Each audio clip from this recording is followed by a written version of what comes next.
Hey everyone.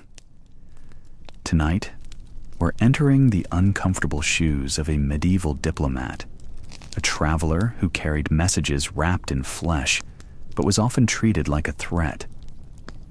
Long before diplomacy meant handshakes and treaties, it meant frostbitten fingers, silent rooms, and the constant fear of being mistaken for a spy.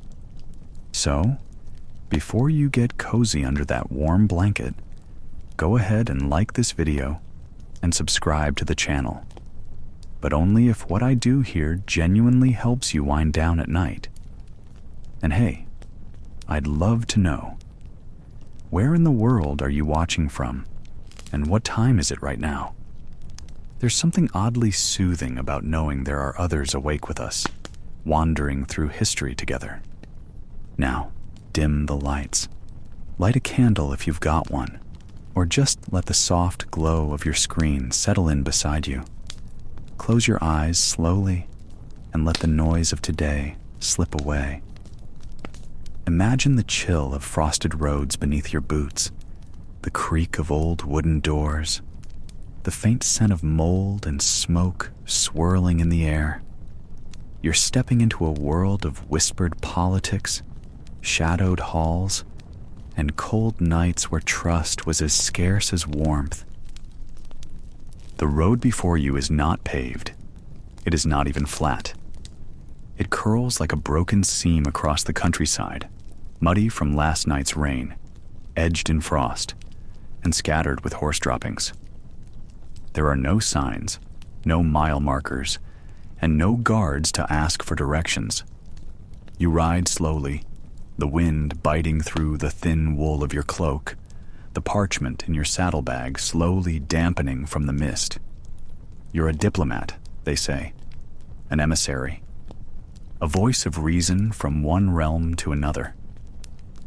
But what you really are is alone, tired, unarmed, and completely at the mercy of the men who live between borders.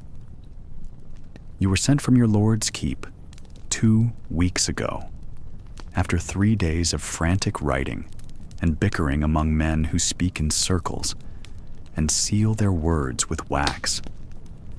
They pressed into your hand a small roll of letters, written in Latin, so dense you barely understood them.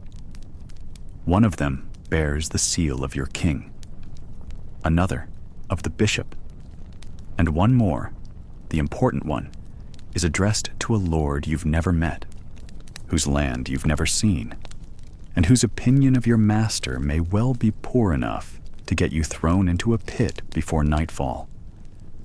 There's no retinue, no armored guards, no noble companions to split the risks.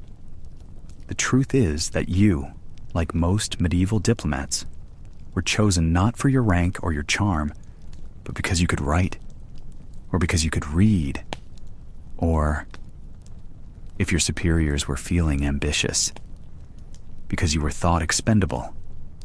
Your boots are soaked through, your mule is surly, and the bag that holds your bread has begun to sprout something green. The cloak you wear was once brown, you think, though it now looks closer to the color of ditch water. It's heavy with rain and smells faintly of mildew, but it keeps the wind off your neck. Mostly. There's no sword on your hip. Diplomats are not supposed to carry weapons.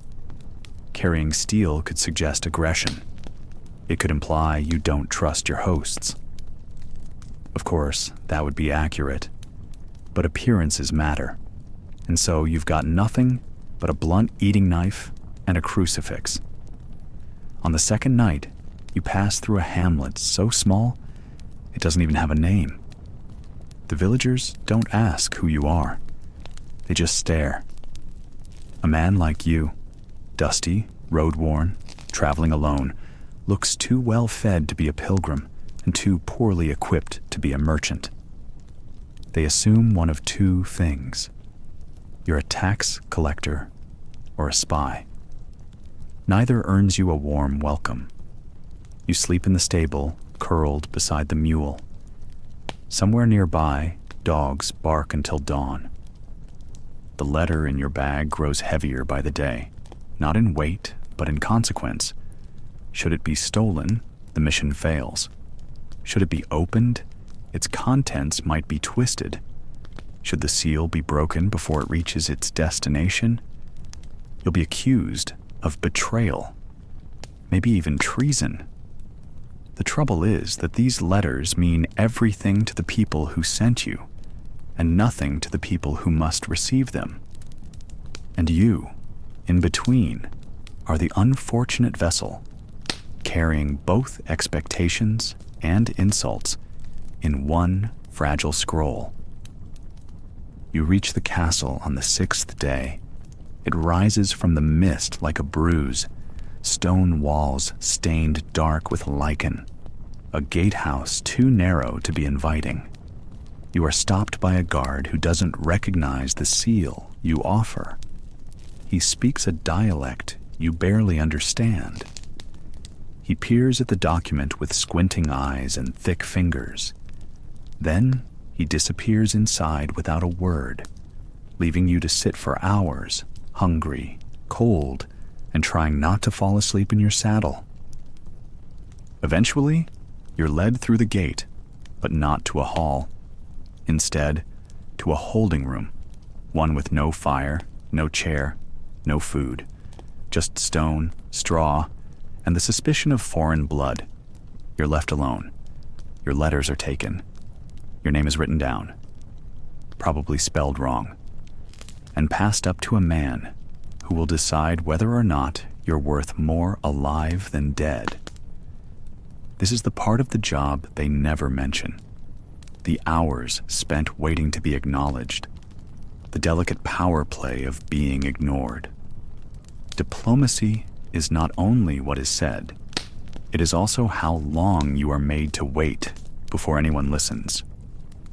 Sometimes a week, sometimes longer. All while your stomach knots and your eyes grow dull from the lack of light. Eventually, you're summoned, not to the Lord himself, but to a steward, or a brother-in-law, or a cousin acting on his behalf. The man across the table wears a ring with a chipped garnet and a look of permanent boredom. You are instructed to speak slowly, plainly, and never to raise your voice. You are to stand. He will sit. You are to present your letter, but not unroll it. That is for him to do, if he feels like it. You explain your purpose. You do not beg, but you tread carefully. Every word is a nail balancing on its head. You are not here to threaten, but you must not sound weak. You are not here to flatter, but compliments might help. You must not say too much, nor too little. You must sound important, but not so important as to seem dangerous. Later, you will be returned to the stone room, or if you're lucky, given a bed with lice in the hay and a crust of bread so hard it bruises your gums. You are not yet dismissed. The letter will be read, considered, gossiped about, and then maybe, just maybe, a reply will be written. It might be delivered into your hand, or you might be told to wait a few more days while the noble lord enjoys a hunting trip, or a feast, or a visit from his mistress. You wait, because that's what you're here to do. Wait, endure, deliver, and return. If you survive the return journey, you'll hand over the reply and be asked, "Well, what took so long?" You will not mention the weather. You will not mention the mud, or the dogs, or the hunger, or the waiting, or the stone room that smelled of wet ash. You will not say that you feared you might die in a land whose name you still can't pronounce. You will simply hand over the scroll, bow, and step back. They will read the words, nod, and move on to the next matter. But you'll remember. Because you were there, wrapped in a threadbare cloak, carrying not a dagger, but a letter. And somehow, that was the more dangerous of the two. The snow began falling on the third day. It came gently at first, then thick as wool. The path through the pine forest had already disappeared beneath a crust of frost, and your horse's breath steamed like ghosts in the morning air. You rode in silence, cloaked in damp wool, feet numb in stiff boots, leather gloves worn through at the palms. Your message, tucked in a sealed pouch under your outer tunic, had long since frozen against your ribs.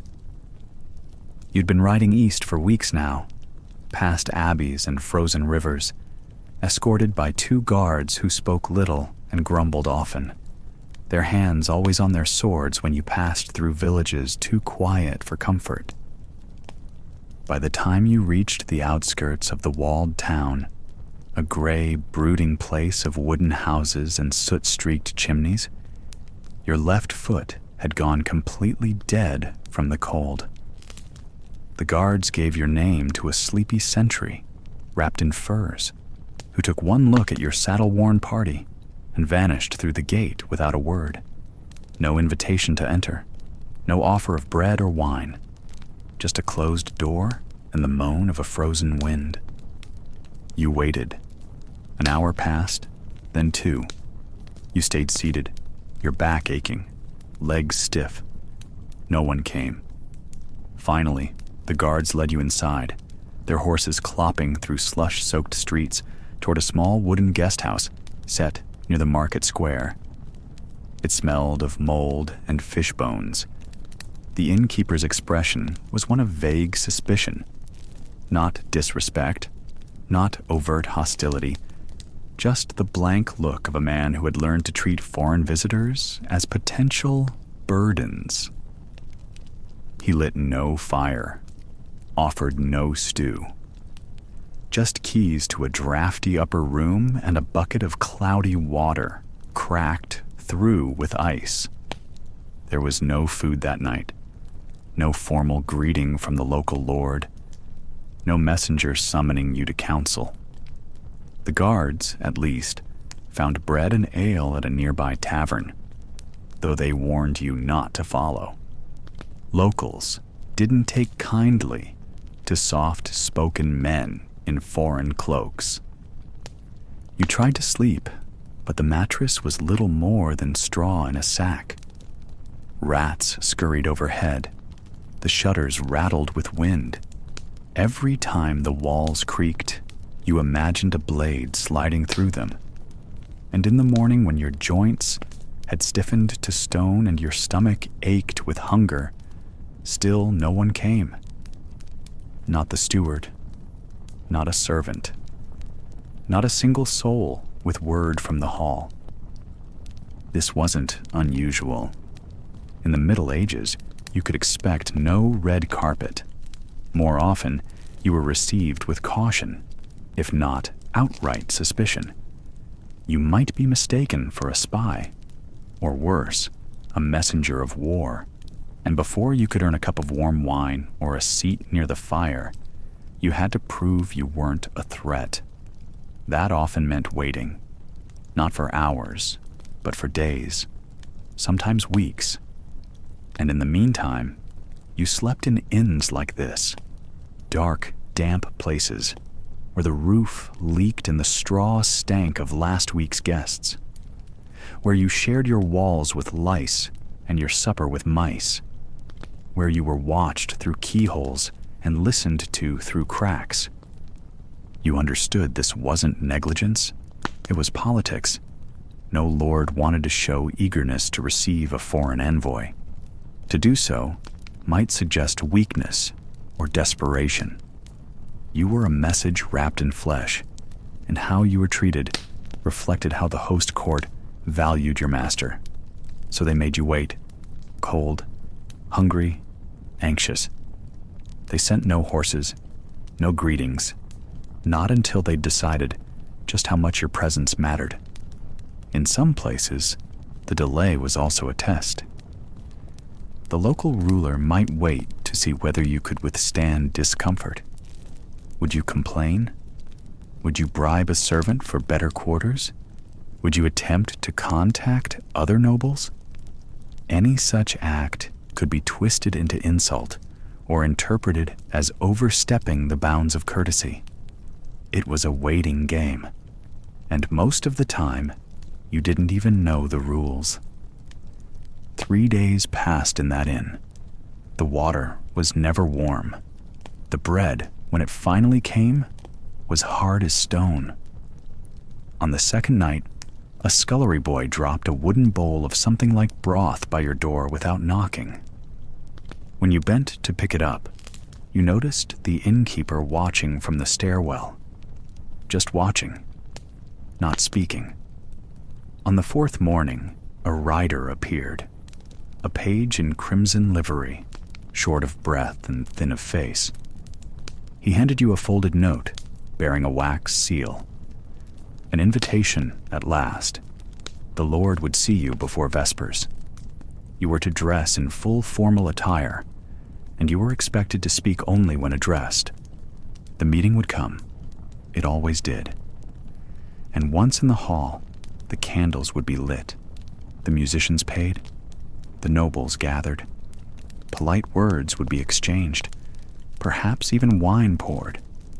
But none of that would erase the cold nights, the thin walls, the gnawing knowledge that you were a stranger under another man's roof, tolerated, not welcomed, listened to, not trusted.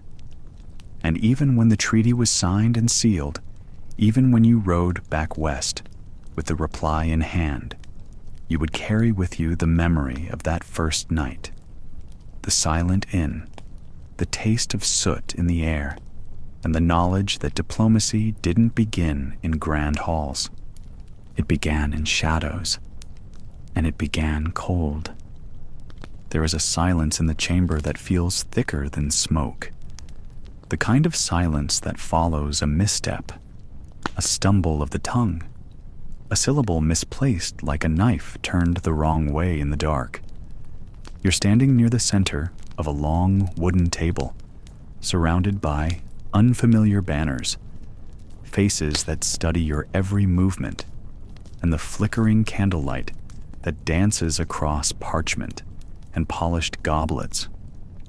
And you realize you've just said something terribly wrong, but you don't yet know what. Earlier this morning, as you buttoned your tunic and rehearsed your lines for the 100th time, everything seemed manageable. The Latin flowed well enough when you were alone. The name of the Duke had been practiced into the grain of your thoughts. The greeting, the compliment, the proposed terms, they sat patiently in your mouth, waiting to be released like a well-trained bird. But now, in the real chamber, with real nobles listening and real consequences balancing on your breath, your tongue has turned to damp wool. And the interpreter? He glances at you sideways, lips twitching with uncertainty. Or is that amusement? It's hard to know whether he's translating your words or rearranging them. You met him just yesterday, a man assigned to assist you by the host kingdom, which is to say, a man you neither chose nor trust. He claims fluency in Latin, French, and Greek, but he seems to pause far too long before every response. And you've caught him adjusting your phrasing more than once, turning a modest request into a groveling plea, a statement of neutrality into something that sounds suspiciously like alliance. And now, you're not sure what just escaped your mouth. You'd meant to offer condolences for the Duke's brother, who died in battle the previous season. A delicate but expected courtesy. But the way the noble across from you narrowed his eyes, the way his men shifted in their seats, something about the phrasing had gone sideways. Did you say he died nobly, or that he died needlessly? Did you praise his courage or question his loyalty? In Latin, a single vowel can change honor into disgrace, and your tongue, already parched, may have tripped on just the wrong one. This is the part of diplomacy no one talks about in the taverns or the scrolls. Not the grand gestures, or the royal marriages, or the treaties that shift kingdoms, but the sweating terror of finding the right word in the wrong room. Language isn't just sound, it's risk. Every sentence is a gamble when you're far from home, speaking across borders carved in accent and custom. And when the stakes are as high as peace, tribute, or war, even a mistranslated adjective can doom a kingdom. You know stories. All diplomats do. The envoy from Castile who complimented a queen's fair complexion, only to have it interpreted as a mocking reference to her rumored illness. He was escorted to the border with a sack over his head.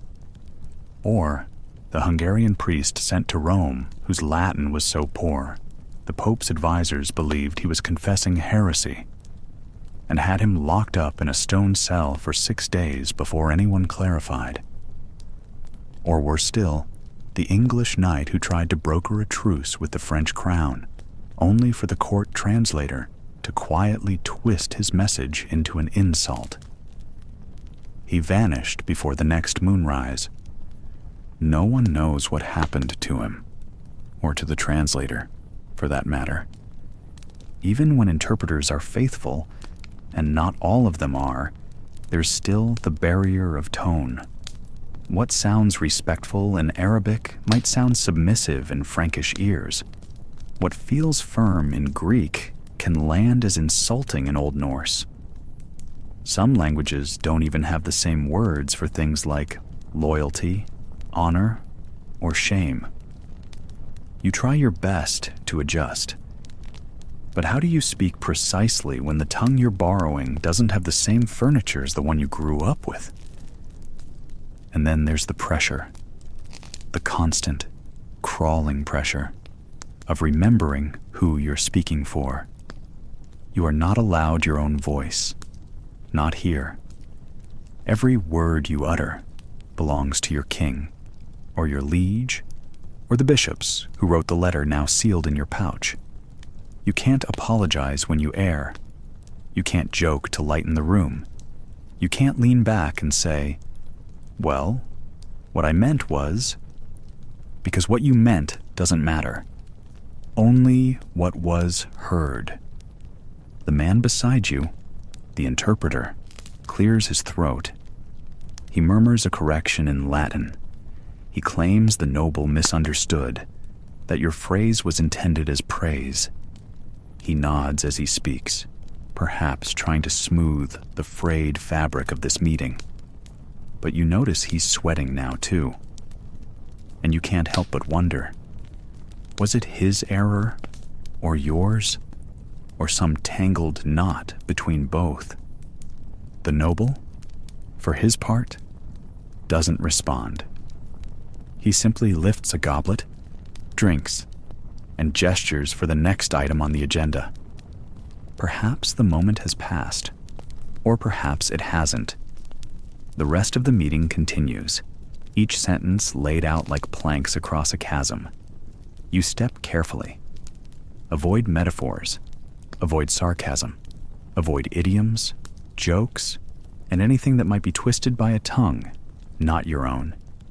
You speak slowly, the way you'd pour hot wax into a fragile mold, afraid that too much, too fast, will crack the whole thing open. And when the last word is said and your scrolls are tucked away, you bow with your mouth dry and your shoulders tense. You do not know whether you've preserved peace or ignited suspicion, and you likely won't know until weeks later, when a letter arrives, or soldiers march, or nothing happens at all. This is the quiet terror of medieval diplomacy. Not war drums, not backroom treason. Just the long, invisible thread of language, stretched tight between you and the world you don't quite understand. One word out of place, and it all snaps. You step back into the corridor, the interpreter trailing beside you, like a shadow you can't shake. Behind you, the chamber door closes with the weight of unspoken things. Ahead lies the long walk to your quarters, where no one will applaud your caution, your memory, or your restraint. They will only ask, "Did it go well?" And you will say, "I think so."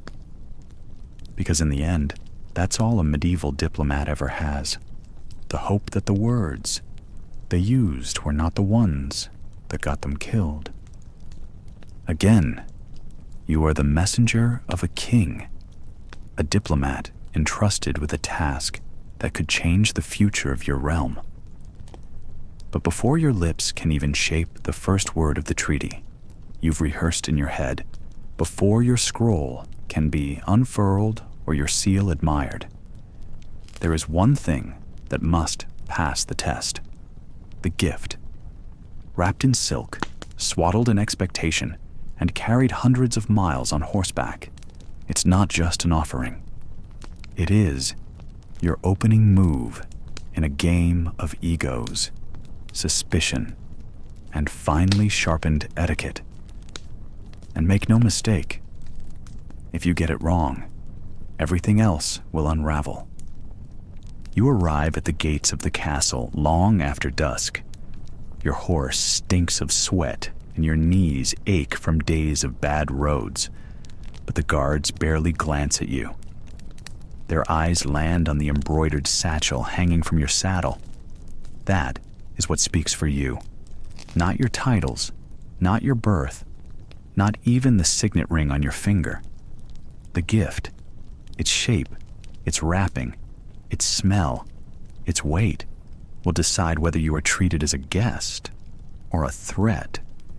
In medieval courts, you were never just arriving. You were announcing. And arriving empty-handed? That was like ringing the doorbell to a feast and offering nothing but your own appetite. Gifts were your passport, your language, your first impression. And every court had its own unwritten rules. In some places, a bolt of finely dyed cloth might earn a nod of approval. In others, it might look like you raided the local market on your way over. Now imagine the tightrope you walk. Too little, and it's an insult. A sign your king thinks the other court isn't worth real treasure. Too much, and it reeks of bribery. A velvet-covered insult, suggesting their loyalty or favor is for sale. It doesn't help that your host likely thinks his court is the center of the known world. And in a way, he's right. Because in his eyes, everyone who steps through those heavy oak doors is a visitor, a performer in his theater. Tonight, you are that performer. You're summoned into a hall where the Lord sits like a statue warmed by firelight.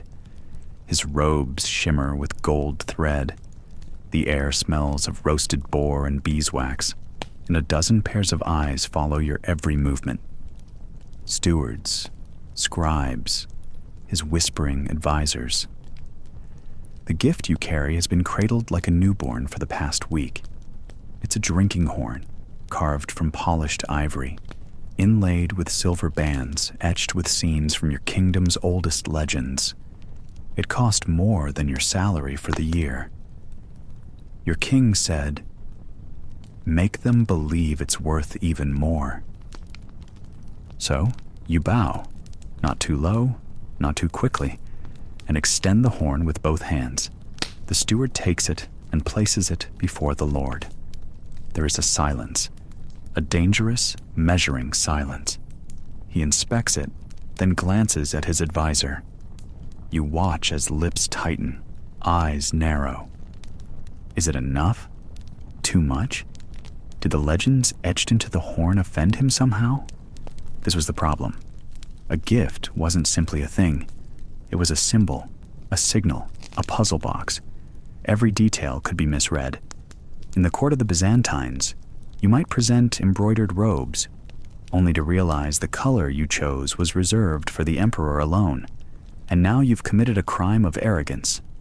In the court of the Fatimids, you might offer gold coins. But if they bore Christian symbols, they'd be melted down or thrown back. You'd think there'd be manuals for this sort of thing, but no. You had to rely on letters that traveled slower than your horse, or rumors passed by merchants at dusty inns. Worse, sometimes your own king set you up to fail. One diplomat wrote in his journal that he was given a bolt of coarse linen, a dozen salted fish, and 3 poorly cured hides to present at a royal court. Either my lord is testing me, he wrote, or he wishes me dead. And sometimes, the most insulting gifts were the ones that looked generous. A chest of gold coins could imply desperation. A jeweled goblet might be seen as a trap, meant to show off the wealth of your kingdom and make the host feel small. Even animals were risky. Horses were popular gifts, but only if their breed matched the local terrain. A stallion raised for flat plains wouldn't survive a week in the Alps, and then you'd be accused of either ignorance or mockery. The only safe gifts were those that mirrored the host's self-image. A vain prince wanted mirrors and perfumes. A warrior lord wanted swords with tails behind them. A devout ruler might appreciate a holy relic, though even that was dangerous, especially if it was fake or too sacred to be parted with. And gifts weren't one way either. If the host accepted yours, he was expected to return the gesture. That second gift, what they gave you, mattered just as much. If it was equal in value, it meant mutual respect. If it was more, it might be a show of wealth and power. But if it was less, that meant you'd been judged. On a cold morning in the year 1177, an envoy from Sicily delivered a rare carpet woven in the East to the court of Frederick Barbarossa. The emperor accepted it, admired it, and then gifted the envoy a hunting dog, a mutt, flea-ridden and half-starved. The message was clear. Sicily's trinkets were beneath him. As you stand in that fire-lit hall, watching the Lord lift the horn to inspect its silver, you hold your breath. His face is unreadable. And then, finally, he nods. He murmurs something to the steward, who disappears behind a velvet curtain. Moments later, he returns with a long wooden box. Inside, a dagger with a curved blade, its hilt wrapped in dyed leather, bearing the seal of his own house. The dagger is not valuable, not in coin, but it's a symbol. He's accepted the gift. He's matched it with something personal. You exhale. The treaty can wait until morning. Tonight, you've survived the most dangerous part of the mission. You've given the right gift. And in this world, that means you live to negotiate another day. The bread is warm when it arrives. That much is certain. Placed with care on a polished silver tray, the loaf is cut into quarters, one for each guest. The crust is golden, dusted lightly with ash from the oven, and it smells faintly of rosemary, or perhaps sage. At first glance, it's just bread, but you know better. You know it's the first bite in a quiet war. You've spent the last 3 days waiting in a drafty hall with nothing but your own boots to talk to. they finally called for you at dusk, after the bells rang for vespers and the courtiers had already eaten. You were led through a winding stone corridor, under watchful sconces and silent tapestries, until you reached a chamber lit by fire and low expectations. And now, here you sit, a foreigner at your rival's table, with a bowl of lentils and a plate of unfamiliar meats staring back at you. No one is speaking, but everyone is watching. To be invited to dine was not always a kindness. In the medieval world, breaking bread could mean many things: alliance, threat, insult, or submission. A lord might feed you to signal peace, or he might feed you to test your nerves. The moment you sat at his table, the dance began. You were no longer just a guest. You were a message in human form, and the kitchen was part of the strategy. Meals at court weren't simple affairs. There were rituals. The host's steward might taste the wine first, but not always the food. Some courts, like those in Italy or Aragon, prided themselves on elaborate dishes: roasted capons seasoned with cloves, or pies filled with spiced lamb and sweetened onions. Elsewhere, food was plain but heavy: porridge, boiled beans, rye bread hard enough to crack a tooth. Either way, it wasn't about flavor. It was about meaning. The moment your fingers touched the bread, the unspoken contract began. Eat too eagerly, and you looked weak, grateful to be fed like a vassal. Refuse to eat, and your host might accuse you of mistrust, or worse, insult. So, you took the middle path. A small bite, a nod of thanks, never too much. Some courts served their guests last, a reminder that the diplomat stood below the Lord's own men. Others insisted you eat first to show trust, or to give their poison time to work. Because yes, the fear was real. Poison wasn't just for queens and schemers. Diplomatic poisonings happened, sometimes deliberately, sometimes by accident. In one case, a Byzantine emissary sent to the Fatimid court fell ill after a meal of pickled fish. In another, a Frankish envoy grew violently sick after a banquet in Sicily.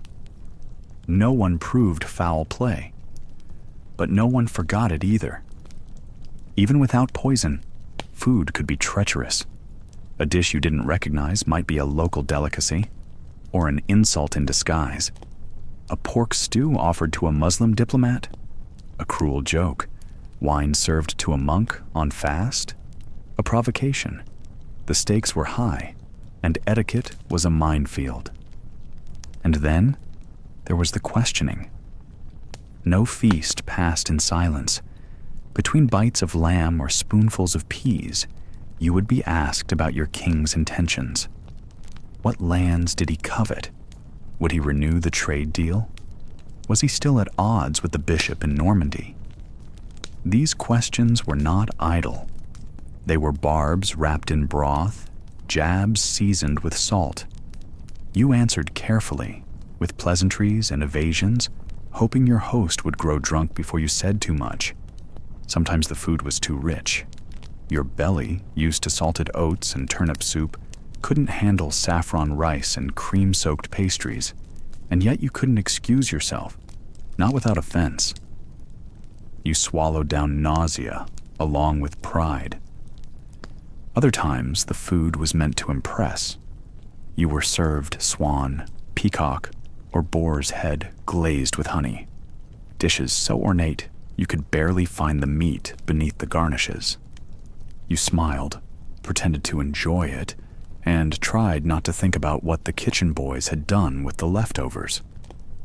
Worse still were the moments you were asked to return the favor. If your host sent bread to your room later that night, wrapped in linen and still warm from the oven, it meant he was waiting for an answer. A gesture.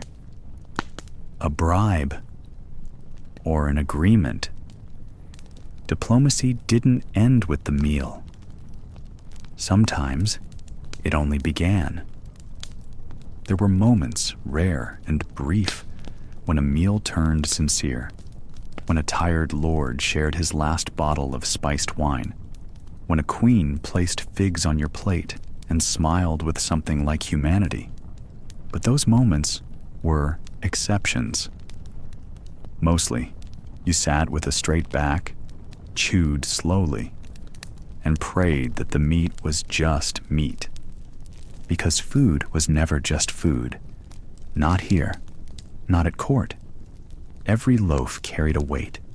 Every spoonful held risk. You weren't just eating dinner. You were navigating a battlefield, one bite at a time. And when the feast finally ended, when the silver was cleared, the candles guttered, and the nobles filed out without a word, you walked back to your chamber with a heavy stomach and a heavier heart. You had survived the table, for now. But tomorrow, they would feed you again, and once more, you'd sit beneath their banners, a guest without safety, a mouth full of silence, and your fate hiding in someone else's bread. You ride through the rain, your cloak soaked and dragging behind like wet wool on a dying beast. The wind tastes of iron, and your hands are numb on the reins. You've been riding for 5 days without proper sleep, with only cold meat and harder bread to keep your belly from turning on itself. But none of that matters.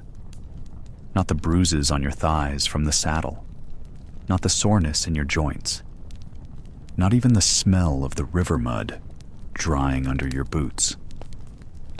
All that matters is the scroll pressed beneath your tunic, the letter, bound in wax with your lord's sigil, a simple sheet of parchment, folded tight, sealed 3 times, and marked for the king of the land you're now trespassing through. You haven't read it. You're not allowed to. You don't even know what it says. It could be a declaration of war. It could be a plea for peace. It might contain a marriage proposal, a request for troops, a demand for coin, or a threat dressed in flowery Latin. But whatever it says, one thing is certain. It is not yours. It is only yours to carry. And if it's the wrong message, sent to the wrong hands, at the wrong time, it could cost you your life. You pass the border stones just after dusk. No trumpet announces your entry. No guards greet you. You ride under tree canopies and through narrow lanes, each one twisting deeper into the territory of men who do not know you and who may not welcome your message. Somewhere up ahead lies a keep, or maybe a castle, where you must deliver this letter. You only hope they let you explain before they draw steel. You see, in this age, carrying correspondence isn't a chore. It's a matter of trust, of risk, of dangerous faith. Your life is pinned to wax and ink. If someone intercepts you and suspects the letter contains treachery, it's over. You could be thrown into a pit, ransomed back to your lord, or questioned in ways that don't leave much of you to send home. If the seal is broken when you arrive, even by accident, they'll say you read it. They'll say you tampered with it, that you changed a word here or a phrase there. And in some courts, that's enough to declare you a spy. It's happened before. It will happen again. The road is littered with bones of men who carried the wrong message at the wrong time. There's the story of Father Renaud, a Benedictine monk sent by the Count of Toulouse to deliver a sealed scroll to the court of Aragon. They found him slumped against a tree on the outskirts of Zaragoza, his head shaved, his robes soaked, and the seal broken. The letter was never opened, No one knows what it said. Maybe he tried to read it. Maybe he showed it to someone for help with the Latin. Maybe it was intercepted, tampered with, resealed. Or maybe it never was sealed properly. He died before he could explain. Or the tale of Albrecht of Mainz, a German envoy who carried a beautifully penned message of alliance bound with 3 layers of wax and a ribbon of blue silk. But his horse threw a shoe near Dijon, and while he sought help at a village forge, the scroll slipped into the hands of a local steward who, curious or cautious, broke the seal. The seal bore the emperor's mark, but it didn't matter. When Albrecht arrived at the court days later, he was arrested on suspicion of forgery. He swore the seal had been intact when he left. They hanged him anyway. These are the lessons burned into your bones as you ride. You do not open the letter. You do not lose the letter. And you never, ever arrive late. But letters didn't just risk your death. Sometimes they risked your soul. There were letters that bore excommunication, sealed papal threats from Rome, handed to kings who dared oppose the church. There were secret agreements, hidden betrayals, and clauses buried under lines of feigned humility. Treaties drafted by quills dipped in ambition. Messages that declared truces to some and vengeance to others. A diplomat might hand a scroll to one court and smile politely, knowing full well that its twin had already been sent to their enemy with a very different promise inside. You weren't just a messenger. You were the shell that carried the seed of peace or the spark of war, and you were expected to be silent, to be loyal, to vanish once the scroll was delivered. The hardest part wasn't the journey. It was the waiting. Sitting alone in a drafty guest chamber while the recipient unwrapped the letter by firelight, scanning the words slowly while servants watched your every blink. You never knew if the reaction would be a feast or an execution. And the worst part? The silence. Sometimes you'd be told nothing at all. No nod, no reply. Just a cold nod and a door that closed behind you, hard and final. Tonight, though, you press on through wet trees and foggy earth. You're almost there. The hilltop fortress rises just beyond the woods. The scroll still rests beneath your chest, its wax unbroken, its weight heavier than steel. You remind yourself, as you've done since the morning you left, do not speak unless spoken to. Do not offer opinion. Do not take food before it is offered. Do not mention the content of the letter. Do not, under any circumstance, let it leave your sight before it is handed directly to the Lord Himself. You adjust your grip on the reins. The fortress torchlight flickers like distant stars. You whisper a prayer under your breath, not for success, but survival. The gates will open soon. The guards will ask your name. And when the letter leaves your hand, it will no longer be your burden. But until that moment, it still might kill you. The knock on the gate should have meant hospitality, but in the 12th century, no diplomat ever truly trusted the sound. A foreign envoy arriving at a fortified lord's manor or royal castle had to present his credentials, bow carefully, speak slowly, and pray silently that his welcome wouldn't begin with a sword tip in the ribs. For while there were rules and rituals and expected courtesies, the truth was, a diplomat was never safe. Not on enemy ground. And especially not when dinner was late, and the guards were in a sour mood. He'd been sent by his king, or maybe a prince, or a bishop, or an abbot with more ambition than good sense, carrying a wax-sealed letter, wrapped carefully in linen and tucked beneath his cloak, close to his chest, like a shield. The message was likely harmless. Perhaps it offered peace. Perhaps it asked for a marriage alliance or requested safe passage through a nearby mountain pass. But the receiving lord might not care. Because sometimes it wasn't about what the letter said, it was about who brought it. That's how it often began.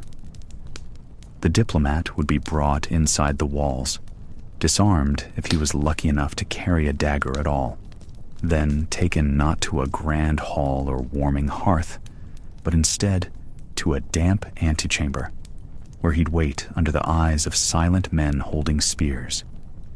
The excuses varied. His lordship is out hunting. The steward will receive you shortly. We must search your belongings for contraband. But the meaning was clear. You were not honored. You were not safe. You were a message with legs, and your body might be broken before your words were heard. It wasn't an accident. In some courts, throwing a foreign envoy into chains was the first step of negotiation, a calculated insult, a warning shot wrapped in iron. You came to sue for peace. Then feel how war breathes. You wanted safe conduct for your merchants? Then see what happens to messengers who bring demands. Even the most pious leaders, dukes who knelt at altars each morning and kissed relics with trembling lips, weren't above using a prisoner in their dungeon as leverage. Especially if that prisoner spoke foreign Latin and smelled of court perfume. In Castile, a diplomat sent from a rival Moorish emir was beaten and interrogated for days before his message was even read. The king later claimed he thought the envoy was a spy, and no one questioned it. In Constantinople, more than one Frankish negotiator was seized upon arrival, his documents confiscated, his hands tied, left to rot while palace eunuchs debated whether to treat him as a prisoner or a pawn. And in France, a Scottish monk sent to negotiate release for his captured brothers was himself arrested and chained beneath the stone steps of a Cistercian abbey, where the only witness to his suffering was a blind cat and the echo of his own prayers. The worst part? It wasn't illegal. There was no Geneva Convention, no embassy privileges, no protective clause in canon law that said you couldn't lock up an envoy and question him until he confessed what he wasn't guilty of. If a ruler thought your presence was threatening or simply inconvenient, your fate was his to decide. No trial, no fanfare, just a trip from the gate to the cell, perhaps with a kick behind the knee to speed the descent. In many cases, the dungeon wasn't even underground. It could be a storeroom, cleared of grain, a stable, cleared of horses, a dusty attic full of old armor and bat droppings. The discomfort wasn't always deliberate, but it was always real. No fire, no blanket, no food unless someone remembered. You were alone in foreign silence, your thoughts louder than the wind through the slats. And yet, you were still expected to negotiate, eventually. Once you were humbled. Once the jailer felt you'd learned patience. Then came the visits. First, a clerk asking questions. Who sent you? What were your true intentions? Had you spoken to the king's enemies? Were you carrying secret symbols sewn into your sleeves? Later, perhaps, a bishop or advisor. Someone who smiled kindly and said, "You understand, this is just precaution. You are a guest here, after all." But the iron rings on your wrists made a mockery of the word guest. There were diplomats who spent months this way. Some never left. Others were swapped like livestock for prisoners of equal rank. One Italian negotiator, imprisoned in Bohemia for nearly a year, was finally released after his captors grew bored and needed his handwriting to forge documents. Another, a Hungarian abbot, was chained so tightly in a Saracen fort that when his king's ransom finally arrived, he had to be carried out. Legs stiff, mind unraveling from too many hours in darkness. And yet they kept going, because that was the duty. Diplomacy was not for the brave, it was for the expendable. You were sent, not as a warrior, but as a test, a probe. If you were welcomed, your lord might follow, with more gifts or more demands. If you were jailed, well, better you than him. In that way, diplomats were both shield and sacrifice, bearers of peace, delivered through pain. You sit slumped in the saddle while your escort murmurs in a language you barely grasp, and your horse shifts its weight on frost-crusted ground. You left your homeland 5 weeks ago, sent with messages pressed in wax and faith, and you finally reached the keep. You'd expected ceremony, perhaps a herald, or at least a stable boy who knew your name. Instead, a guard squints at your parchment, nods without smiling, and waves you toward a narrow hall of wind and stone. Welcome to your post. The chamber you're shown to smells of salted meat and wet wool. It has a cot, a writing box, and one candle already burned to the base. You ask when your audience with the Lord will be. The steward doesn't answer. He just nods vaguely and leaves. And then the waiting begins. In the world of medieval diplomacy, the journey was the simplest part. The real struggle came afterward. In silence, in rooms where the rush of wind through a slit window became the loudest companion. Some envoys spent more time waiting for permission to speak than they did actually speaking. Even under favorable conditions, foreign diplomats might wait 2, 3, even 5 weeks before they were summoned. It wasn't an insult, at least not always. It was protocol, politics, and performance, a show of dominance cloaked in etiquette. The host knew you were here. He just chose not to see you yet. So you try to stay busy. You make copies of the same letter 3 times, in case the wax seals break. You count how many days' worth of cheese you have left. You try not to think about home. Sometimes, if you're lucky, there are others to wait with. Minor envoys from nearby bishoprics, or traders hoping to secure tax waivers. You might exchange words in broken Latin by the fire, each of you wondering whose letter will be read first. On the 5th day, a boy brings you a bowl of warm ale and a message. The prince is hunting. He'll return soon, perhaps tomorrow. It's a kind of answer, though not the one you need. The document you carry, sealed with your lord's signet, waits untouched, still unread. In the meantime, you're expected to attend Mass, bow politely to kitchen stewards, and never ask too many questions. You are, after all, a guest. Sometimes it's worse. Some envoys, especially those from far-off realms or religious minorities, were kept in isolation. Suspicion hovered around them like smoke. There are records of papal legates who were forbidden to speak to anyone, except their official translator. There are reports of Byzantine envoys made to wait outside in the snow, while their hosts debated whether to let them in. The longer the delay, the clearer the message. You are not in control. here. Eventually, the summons arrives. You are to present yourself in the great hall at noon.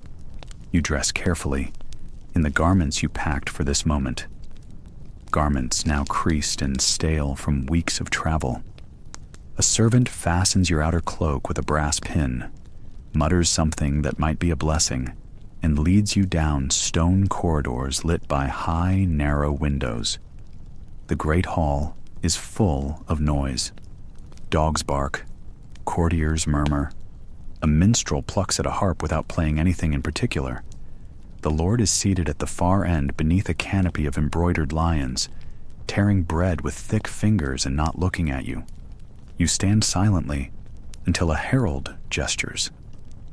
Then you step forward, bow deeply, and recite the greeting you practiced so many times on the road. Every word placed carefully, every syllable an offering. He nods once, says nothing. His eyes flick to the letter you hold out.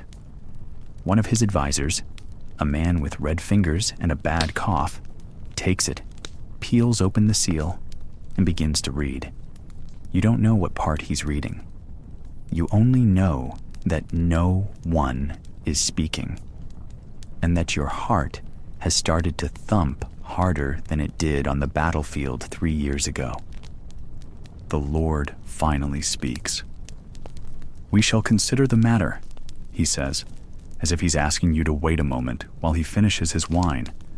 And that's it. No answer. Not yet. Not even close. This is how it works.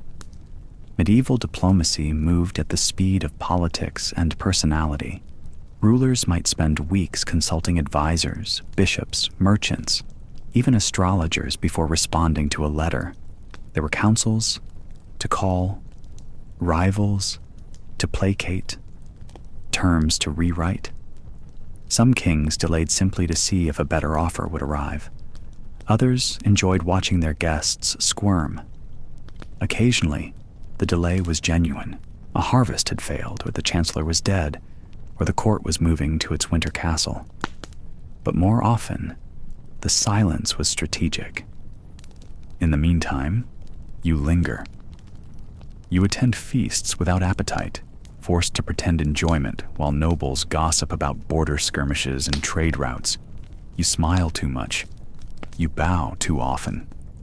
You learn that the bread is safest if toasted, and that the third goblet of wine is the one they use to test your wits. You wonder how long you'll be here.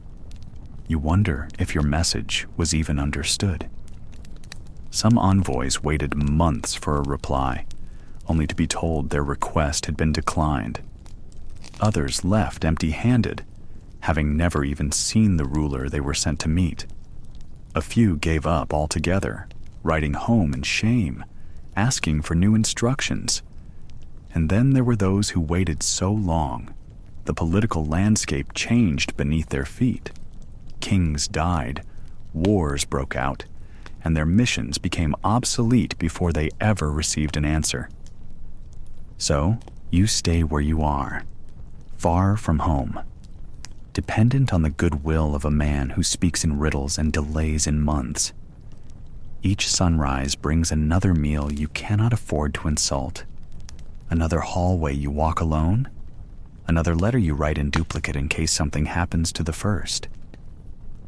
Again, you are a diplomat, yes, but also a supplicant before an invisible throne that watches all. The church. Before your mission began, your Lord reminded you with a grave tone. Remember, you serve not just the crown, but also the Holy See. Their gaze is relentless. The medieval church isn't just a distant spiritual guide. It is a kingdom within kingdoms, a force that can crown kings and unmake them with a single papal bull. As you cross the city gates, you understand that diplomacy here is more than exchanging letters or treaties. It's a tightrope, stretched thin, between divine favor and catastrophic disgrace. Your first audience is with the local bishop, a man whose robe is as richly embroidered as his ambitions are deep. You know that every word you speak will be measured against the doctrines of the faith and the unspoken rules of church politics. To offend him, even unintentionally, might lead not only to failure, but to excommunication, a spiritual death sentence that severs a man from his community, his faith, and his very soul. You carry a letter of peace from your king, but here, even that can be twisted into heresy, if not carefully presented. As you kneel in the bishop's grand chamber, you notice the walls are adorned with frescoes of saints and martyrs, reminders of the divine authority that governs this place. The bishop's gaze is sharp, scanning your every gesture. You recall the stories whispered among envoys. A papal legate once condemned for a single misstep in doctrine, another exiled for daring to question the archbishop's authority. You understand that the church's power is as much about control over belief as it is about earthly influence. Negotiations here are never just about politics. They are a contest of faith, loyalty, and cunning. You must balance the demands of your secular lord, who desires alliances and territorial gains, with the church's insatiable appetite for influence and orthodoxy. Papal legates, those emissaries of the Pope himself, wield immense power, sometimes acting as kingmakers, other times as ruthless enforcers of doctrine. Yet their position is precarious. Offend a powerful bishop, or fail to uphold the church's dogma, and you might find yourself excommunicated, disgraced, or worse. Your conversations are laced with scripture and subtle threats. When the bishop speaks of the divine will, you know it's a coded warning. The church's law overrides that of kings here. You must tread carefully, choosing your words as if they were stepping stones over a chasm. A careless phrase might imply heresy or rebellion, an accusation that could undo entire treaties and plunge regions into conflict. At times, you find yourself caught between the church's hunger for spiritual purity and the secular desire for peace. The church demands conversions, penance, and allegiance to Rome, while your king hopes for pragmatic truces and trade agreements. You sense the tension every time a decree arrives from the Vatican, a reminder that the Pope's will can shift the balance of power overnight. One such decree condemns a neighboring ruler as a heretic, and suddenly your mission becomes a delicate dance of distancing your king from rebellion without igniting war. Nights in your lodging are restless. The silence is broken only by the distant tolling of church bells and the whispered prayers from nearby chapels. You reflect on the power the church holds, the ability to bless your mission, or doom it with a single pronouncement. The weight of that knowledge is a constant companion. To survive here, you must not only master politics, but also theology, interpreting sacred texts as deftly as treaties. One evening, a papal legate arrives, a figure cloaked in scarlet, his presence a reminder of the church's reach. His sharp eyes meet yours with a mixture of suspicion and challenge. You understand that your success depends not just on your sovereign's favor, but on this man's approval. He offers veiled warnings, hints at unspoken expectations, and reminds you that faith is not just belief, but obedience. Days stretch into weeks as negotiations twist and turn through corridors lined with crosses and banners. The bishop's entourage watches you constantly, their eyes sharp for any sign of weakness or heresy. You learn to smile politely, when discussing faith, even as your mind races to decipher which phrases will soothe the church and which will spark suspicion. In the end, your mission is not just about the king's demands or the promises made in royal courts. It is about walking a path woven with faith, power, and fear. Every step must honor the church's invisible throne, or risk falling into its merciless shadow. This is diplomacy under the watchful eyes of saints and sinners alike, a world where salvation and betrayal are separated only by the slightest slip of the tongue. The courtiers whisper behind their fans and hands, casting sideways glances laced with suspicion. You can feel it, the weight of centuries-old fears pressed upon you like a heavy cloak, woven from rumors and mistrust. To these people, you might as well be a shadow from a distant, shadowed land, a harbinger of unknown threats. Byzantine emissaries arriving in Frankish halls often found themselves greeted not with honor, but with cold calculation and veiled hostility. Your face, marked by unfamiliar customs and perhaps adorned with robes embroidered in strange patterns, is not just foreign. It is otherworldly, even demonic in the minds of those unaccustomed to what you represent. This suspicion is not limited to the Byzantine or Frankish divide. Arabic negotiators sent to Christian kingdoms encountered the same chilling welcome. Their language, flowing and melodic but indecipherable to most, marks them instantly as outsiders.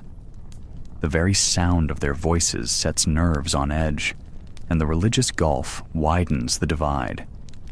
You might smile politely, hands open in peace, but these gestures are often met with wary eyes, as if beneath your words you hide a dagger. The invisible barrier of xenophobia closes around you, tighter with every cautious step you take. And it is not just about looks or language, it is about what you symbolize. You carry the hopes and demands of rulers who sit worlds apart, with histories stained by conflict and competition. Every word you utter is filtered through centuries of mistrust and prejudice. When you present your lord's offer or request, the courtiers hear echoes of threats and past betrayals. It feels as though you walk a narrow path where one wrong look, one misunderstood gesture could ignite old fears into new flames. In this hostile atmosphere, you learn to mask your unease beneath practiced calm. You watch and listen carefully, reading subtle cues in tone and posture. To survive, you adopt the customs of your hosts, sometimes painfully shedding parts of your own identity. A Byzantine envoy might trim his beard or soften his speech to fit in better with Frankish expectations.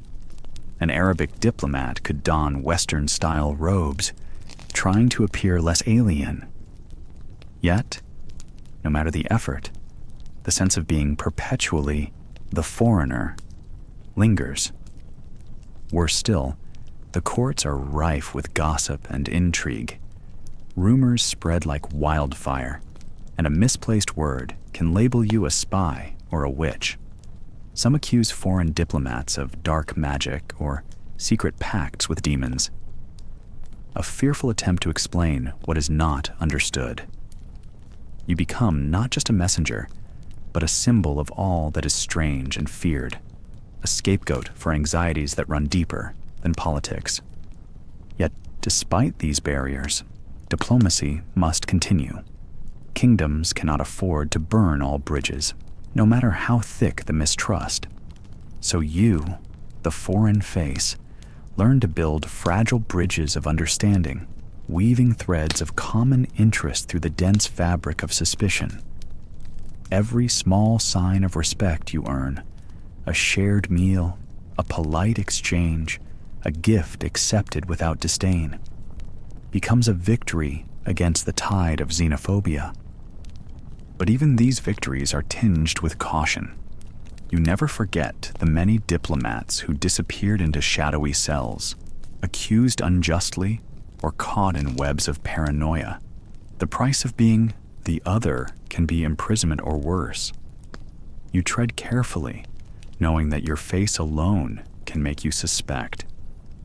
Your every action scrutinized as a potential threat. So you stand at the edge of two worlds, a living bridge between them, carrying the burden of both hope and suspicion.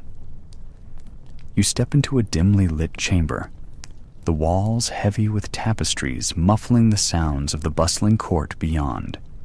Before you sits the translator, an enigmatic figure who holds your fate as surely as the sharpest sword. This is no ordinary role. In this shadowed room, every word weighed against kingdoms, every phrase a delicate thread in the web of fragile peace. You realize, as the murmurs and strange tongues fill the air, that the translator's power is unmatched, yet the risks are grave. For a single mistranslated word here could ignite wars, topple thrones, or leave you languishing in a dungeon for crimes you never committed. Long before the ink dried on treaties, the success or failure of a diplomatic mission often rested on the shoulders of these few who bridged languages. They were the gatekeepers to understanding, or the architects of deception. You watch as the translator listens intently, eyes flickering between you and the foreign envoy. Their mind races, parsing ancient dialects, regional accents, and idioms so subtle only the most learned could grasp them. The slightest hesitation, the tiniest pause, might reveal uncertainty, or worse, manipulation. You remember the story of a Venetian envoy in the 14th century sent to the Byzantine court.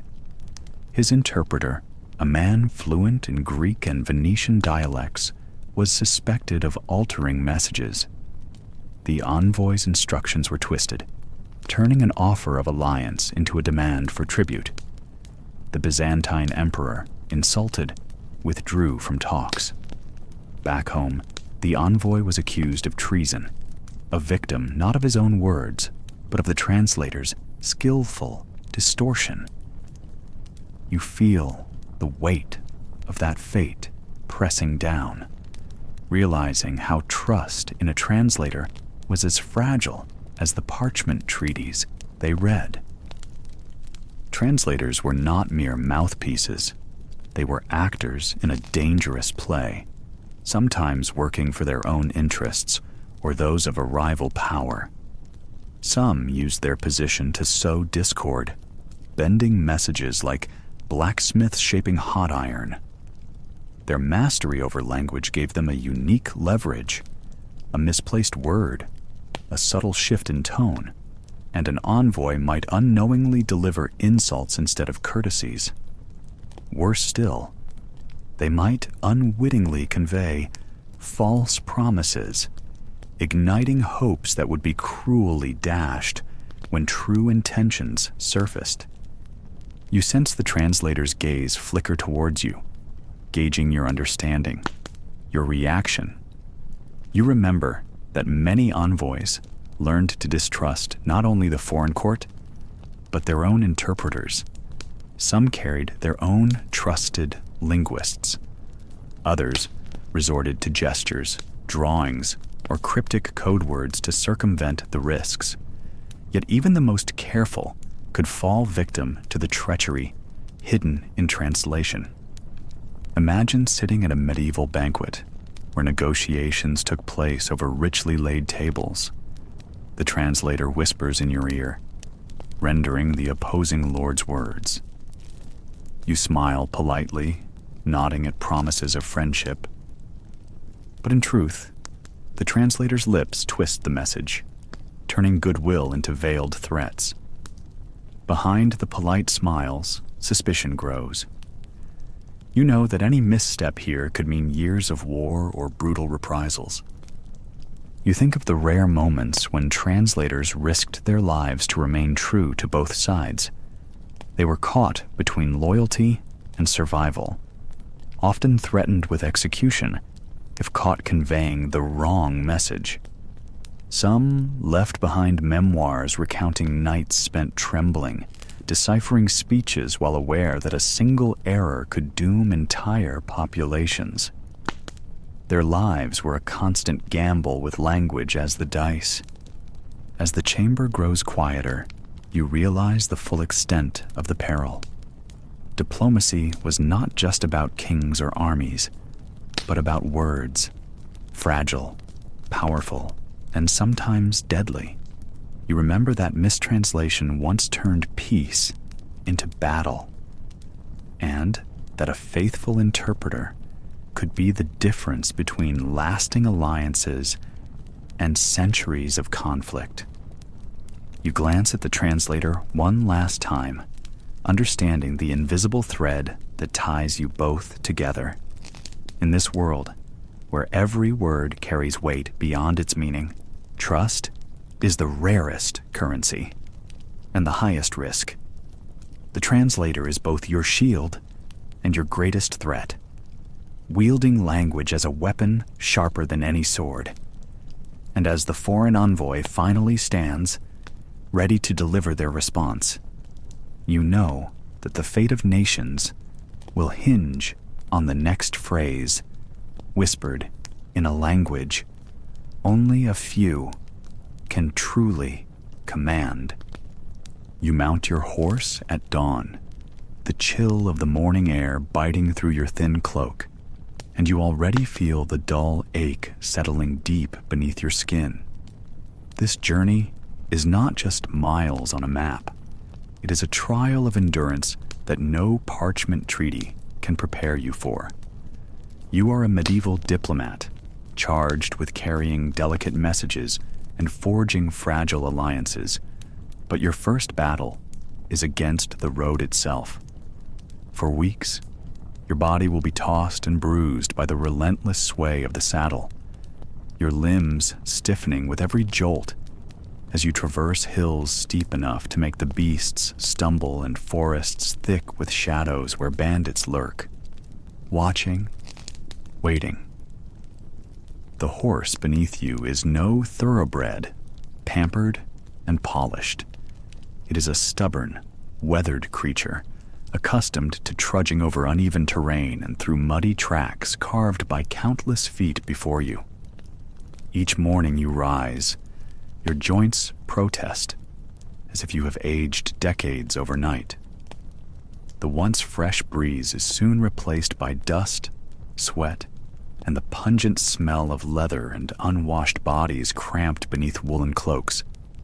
There are no inns along this path, only meager shelters where the wind cuts through the cracks in wooden walls, where you'll sleep on hard benches or, if luckless, the bare ground.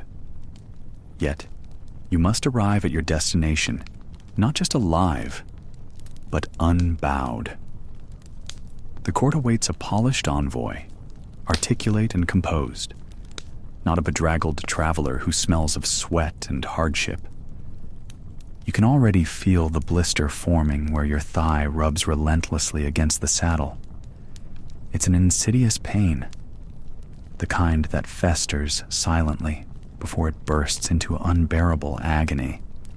They call it a saddle sore, but there is nothing trivial about it when every movement sharpens the sting. You try to adjust your seat, shift your weight, but the rocky paths offer no comfort.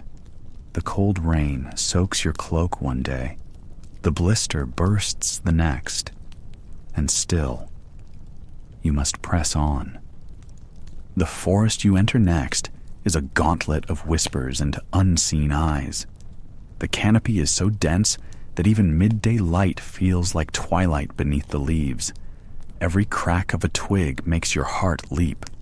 Bandits could be anywhere, waiting for an opportunity to snatch your horse or your papers.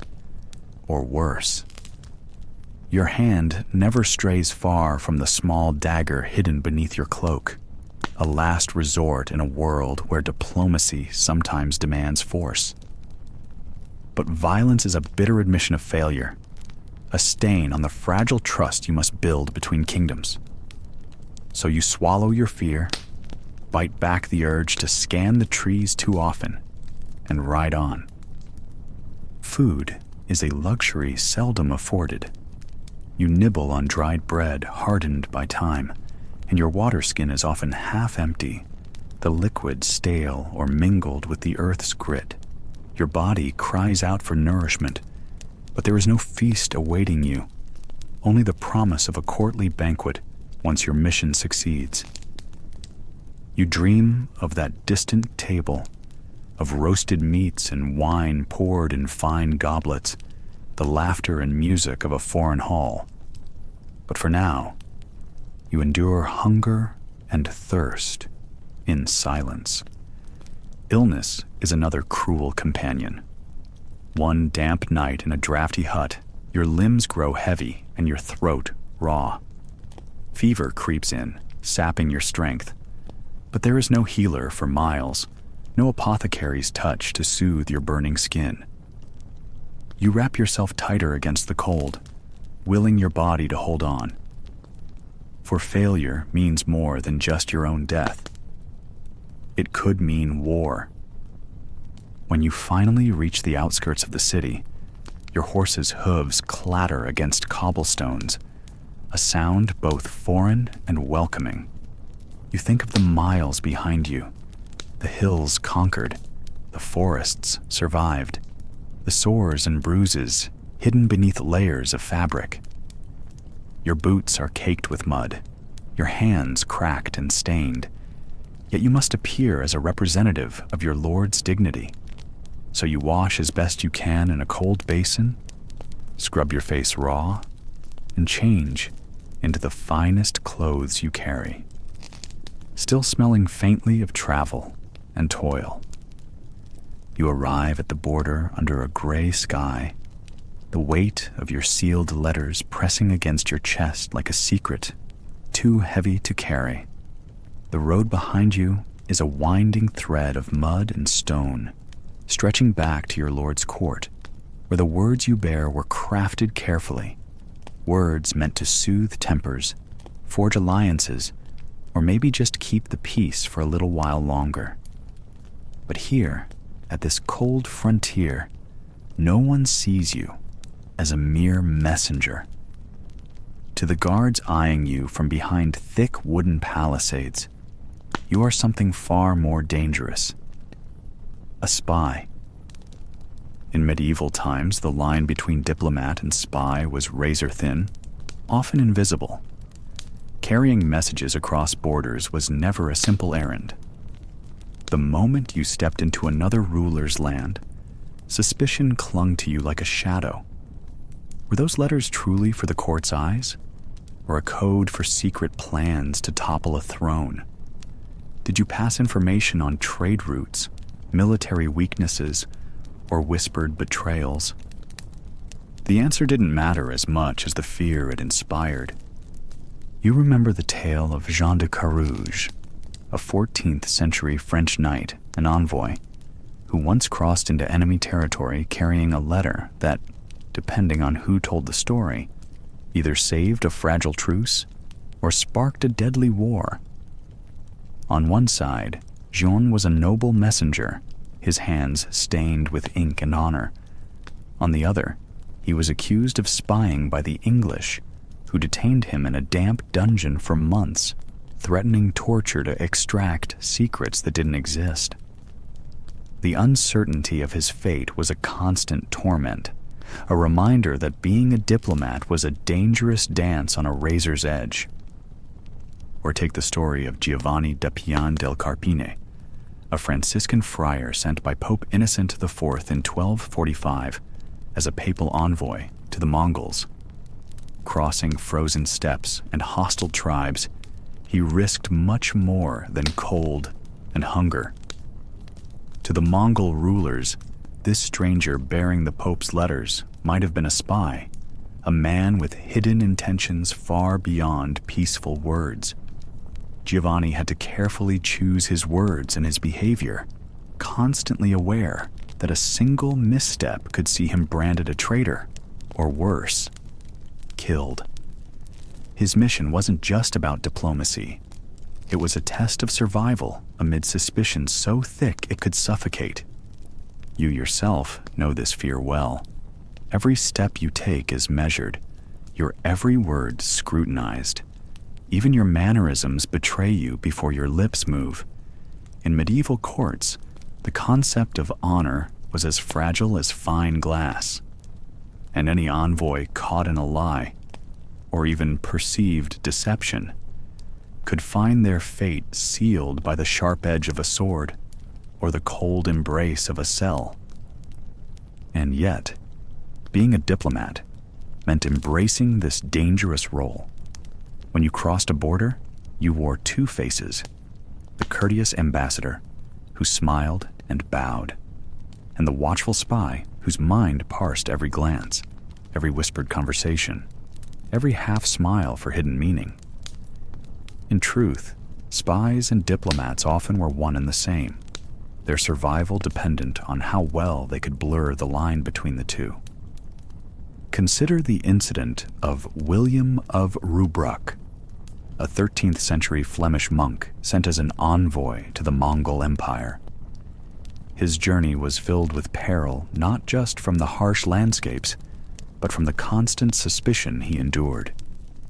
The Mongol Khan, wary of foreign visitors, kept William under tight watch, questioning every word and gesture.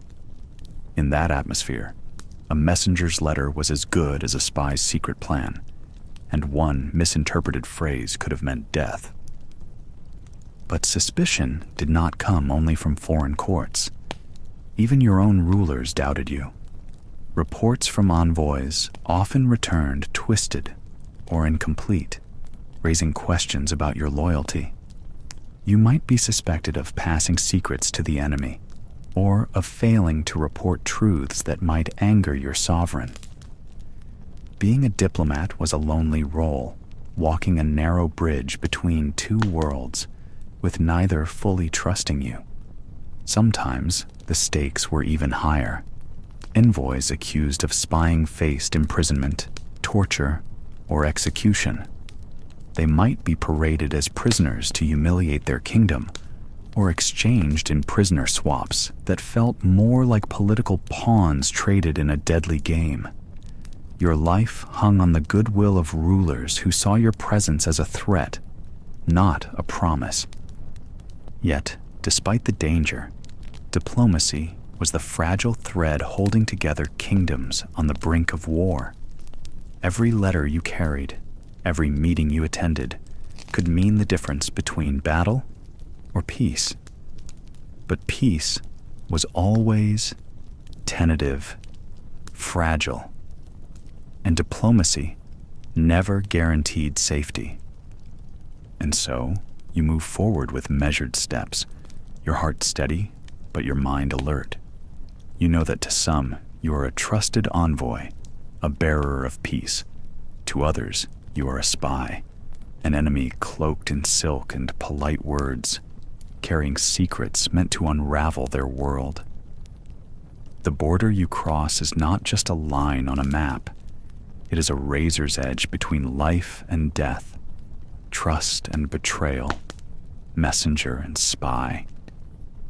As the sun sinks below the horizon, the flicker of torchlight reflects in the eyes of those who watch you, never quite certain whether to welcome you or prepare to strike. And you carry your letters close, silent and steady, knowing that in the world of medieval diplomacy, the only thing more dangerous than bearing secrets is being suspected of hiding them. Today is not a day for subtle words whispered behind closed doors or the polite exchange of gifts. No, today, the delicate dance of diplomacy teeters dangerously close to the edge where words are weapons, and honor is defended with steel. You stand on one side of the hall, your fine cloak heavy with embroidered gold, your coat of arms proudly displayed on your chest. Across from you, a rival diplomat, just as proud, just as sure, dressed in equally rich finery, his own heraldic symbol glaring back at you like a challenge. Neither of you willing to lower your status or concede an inch. The court watches silently, sensing the tension that has simmered for weeks now, fueled by insult and injury, protocol breached, and slights ignored. In the world of medieval diplomacy, status is everything. Your rank dictates where you sit at the table, which wine you drink, and how your words are received. To be shown less respect than your counterpart is a humiliation that cuts deeper than any sword. So when two diplomats clash over precedence, over who enters the throne room first, who speaks before the other, who holds the favor of the king or queen, the consequences can be explosive. You recall the subtle signs of this unspoken war, the whispered instructions to servants to delay the other's entry by a few moments, the carefully calculated placement of chairs so that one envoy's feet brush the other's, the pointed gift exchanges that border on insult, a sword said to be too light for battle, a goblet rumored to be made of common tin instead of silver. These petty provocations ripple beneath the surface, but today they threaten to boil over. And then comes the moment no one wants, but everyone expects. A duel is proposed, or perhaps demanded, a ritualized contest to settle questions of honor and rank. It isn't always bloodshed. Sometimes the threat alone suffices to bend wills. But when steel is drawn, it is the ultimate expression of status, a public display that words alone cannot resolve the insult. The court watches as the two diplomats step into the designated arena, often a courtyard or a hall cleared of furniture, where space allows for measured movements and careful strikes. The rules are strict yet flexible, varying from region to region. Sometimes it is a duel of swords, other times of maces or rapiers. Sometimes the weapons are blunt, intended to wound, not kill. The goal is not to slay your rival, but to prove your mettle, your courage, your unyielding resolve. You can almost feel the collective breath held as the duelists bow stiffly to one another. A silence falls, broken only by the scrape of boots on stone and the distant call of a herald announcing the challenge. The air is electric. Pride and fear intertwined in every movement. Every strike, every parry, every feint is loaded with meaning.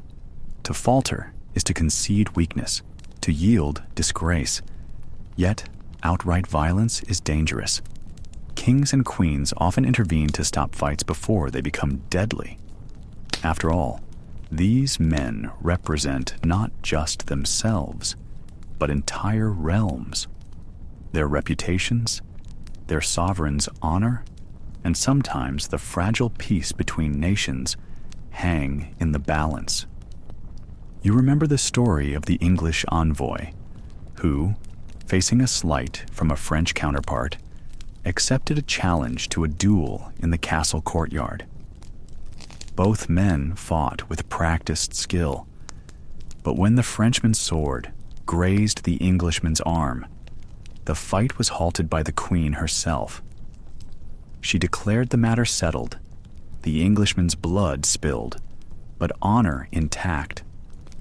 The event became a whispered legend, a lesson in how diplomacy and combat often intertwined. But dueling was not always confined to blades and courtyards. Sometimes it played out in less obvious ways. A battle of words in council chambers, where cutting insults and pointed sarcasm became the weapons of choice. And sometimes the duel of status was fought through displays of wealth and alliances. The diplomat who arrived with a retinue of knights and lavish gifts broadcast his power more loudly than any speech. In this world, your every move was scrutinized. A slip of the tongue, a hesitated step, a glance perceived as disdain, all could be turned against you. The slightest breach of etiquette became fodder for gossip, rumor, and political maneuvering. To survive, you needed not only skill in negotiation, but nerves of steel and a keen understanding of when to stand firm and when to yield. As you stand now, awaiting your turn, you realize that dueling etiquette is a delicate art, a language of glances, gestures, and controlled aggression that balances the razor-thin line between peace and war. Here, the stakes are never just personal. They are the fortunes of kingdoms and the fragile trust that binds them.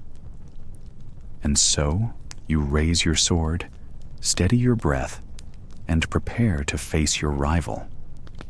Because in this world, sometimes diplomacy isn't about finding common ground. It's about proving who commands it.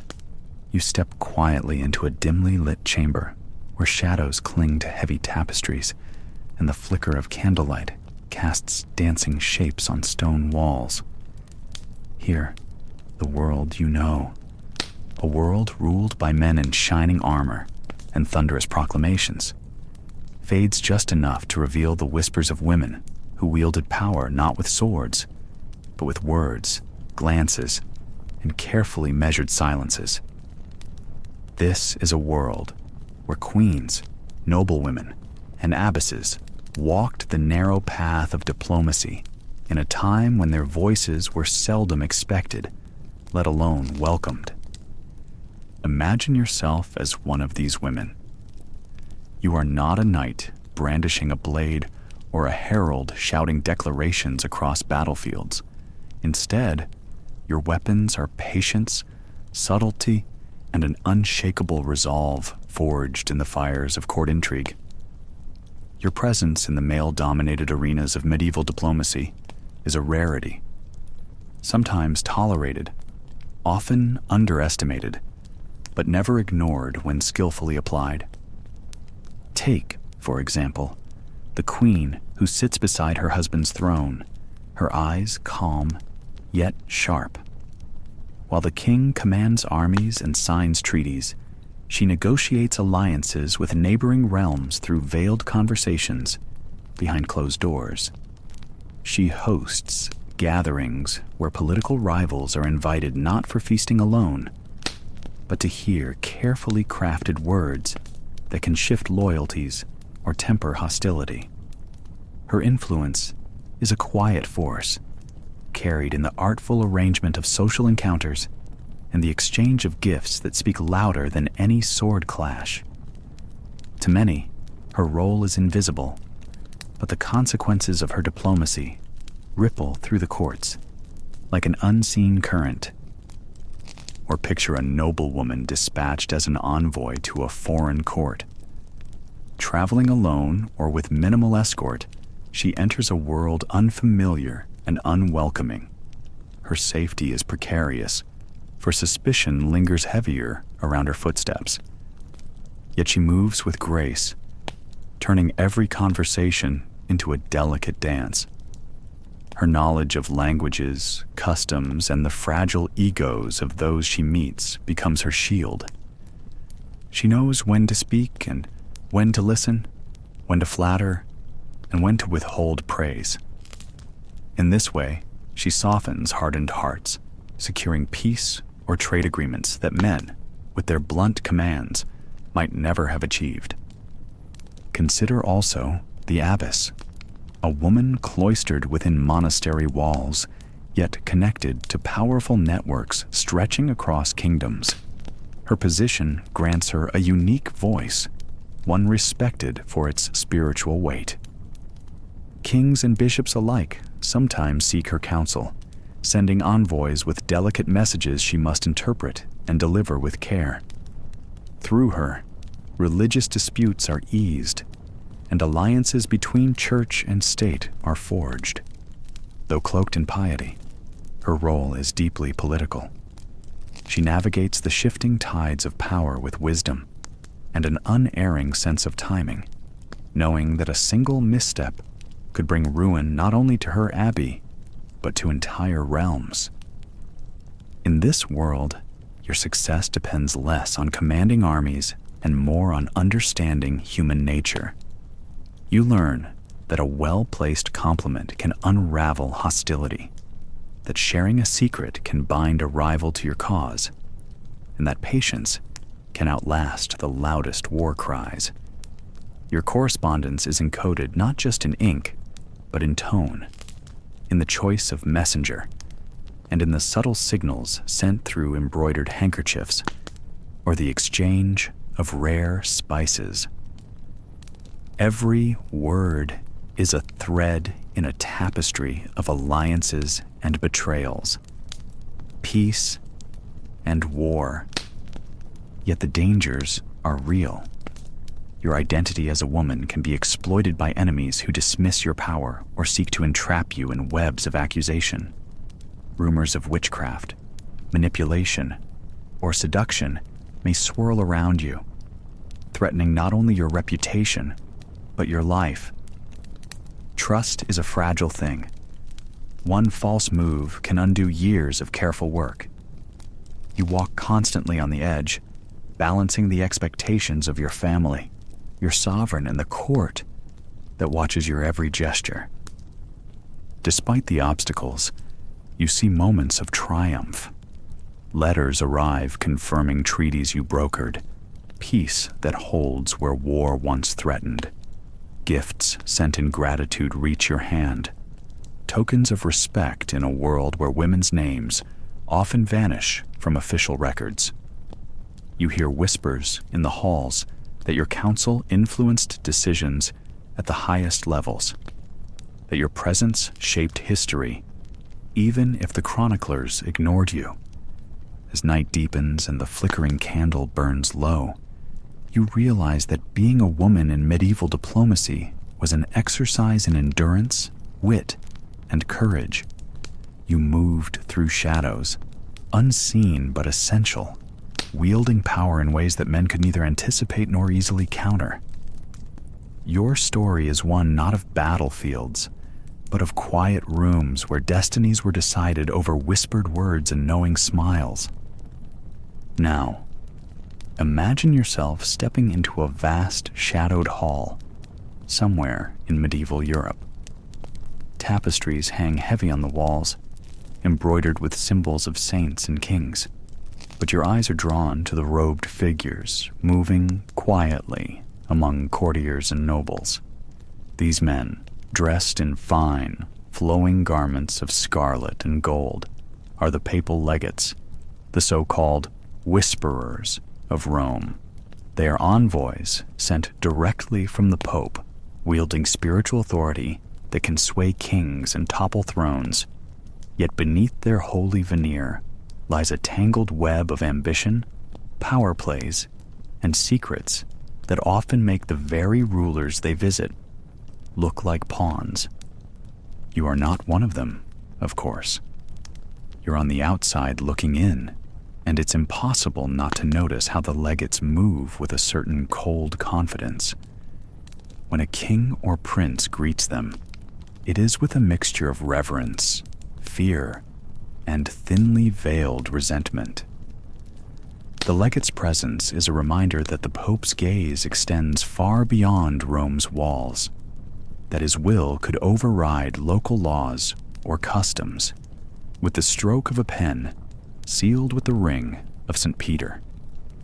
To the common folk, these men might seem like messengers of God's mercy, but to the courtiers and nobles, they are something else, emissaries of an all-consuming power.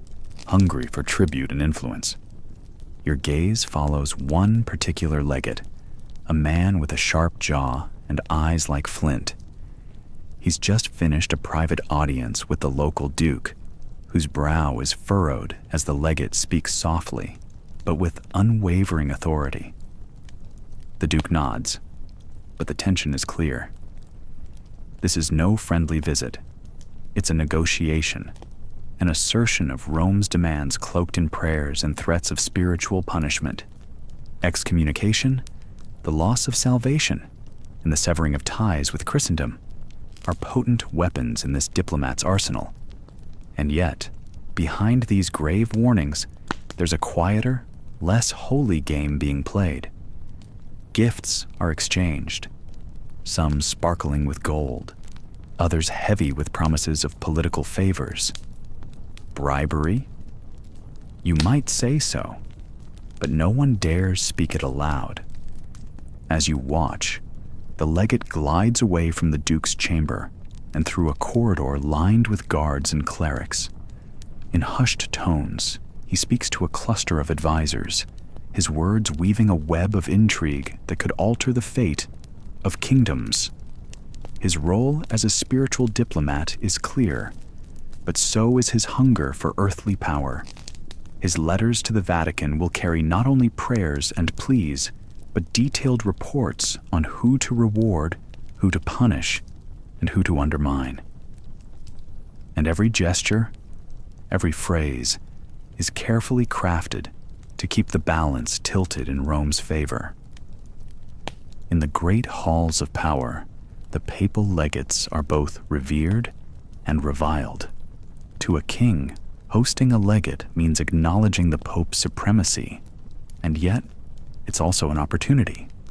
Kings seek papal favor for political legitimacy or military support. But those same kings guard their independence fiercely, so a legate must tread carefully, balancing threats of spiritual damnation with the promise of earthly alliance. It's a delicate dance, and many legates have fallen from grace when they misstepped or became too greedy. Now, imagine the whispers behind closed doors, nobles grumbling about the exorbitant taxes imposed to pay the legate's lavish expenses, clergy envying his influence, and merchants wary of how papal demands disrupt trade. The legate's power is not absolute.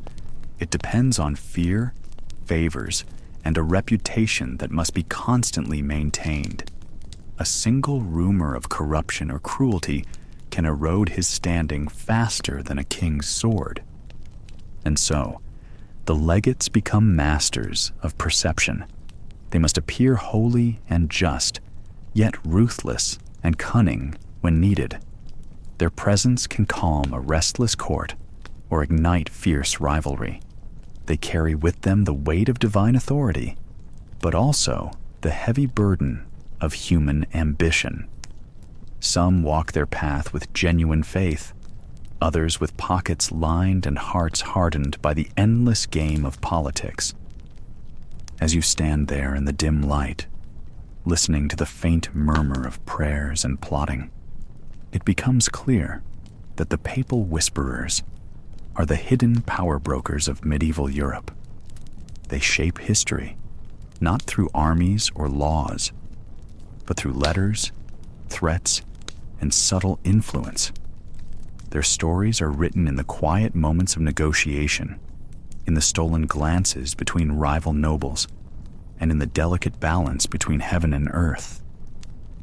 You arrive at the edge of the known world, or at least the edge of what your scribes and elders dare to call known. Beyond these vast steps lies a realm so immense, so strange, that stories of it ripple like distant thunder across Europe's courts.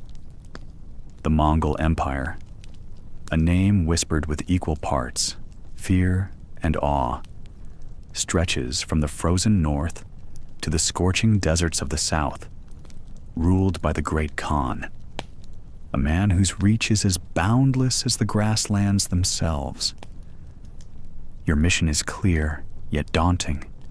you have been chosen to carry a letter eastward, a letter that might bind your king to this foreign power, or condemn you to silence in an unmarked grave. The Great Khan has sent word, a summons that none can ignore, for to refuse is to invite destruction. So you mount your horse, cloak drawn tight against biting winds, clutching sealed parchment whose ink holds promises and threats alike. The journey begins through tangled forests and across rivers that refuse to be tamed. Each village you pass eyes you with suspicion. A foreign envoy bearing strange marks, traveling alone or with only a handful of guards. They know rumors of the Mongols. Fierce horsemen, unmatched archers, swift as the wind, who sweep through lands like a storm no wall can hold back. Traders who return speak of cities razed, kings toppled, and entire peoples carried off into the endless horizon. At night, you huddle by your campfire, listening to the restless wind. The stars wheel overhead, cold and distant, as you wonder what awaits you in the Khan's court. Stories reach you even here.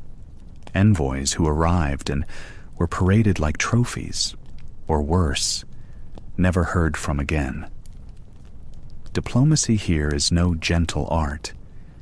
It is a dance on a knife's edge between respect and survival. Days bleed into weeks as the terrain shifts from green forests to endless plains.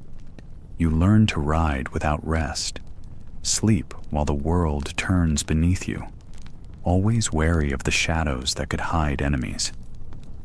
Your companions are few, your supplies scant, but your resolve does not waver. The letter in your satchel feels heavier with each passing day, a fragile thread between two worlds. When at last you glimpse the encampment of the Great Khan, it is like nothing you have imagined.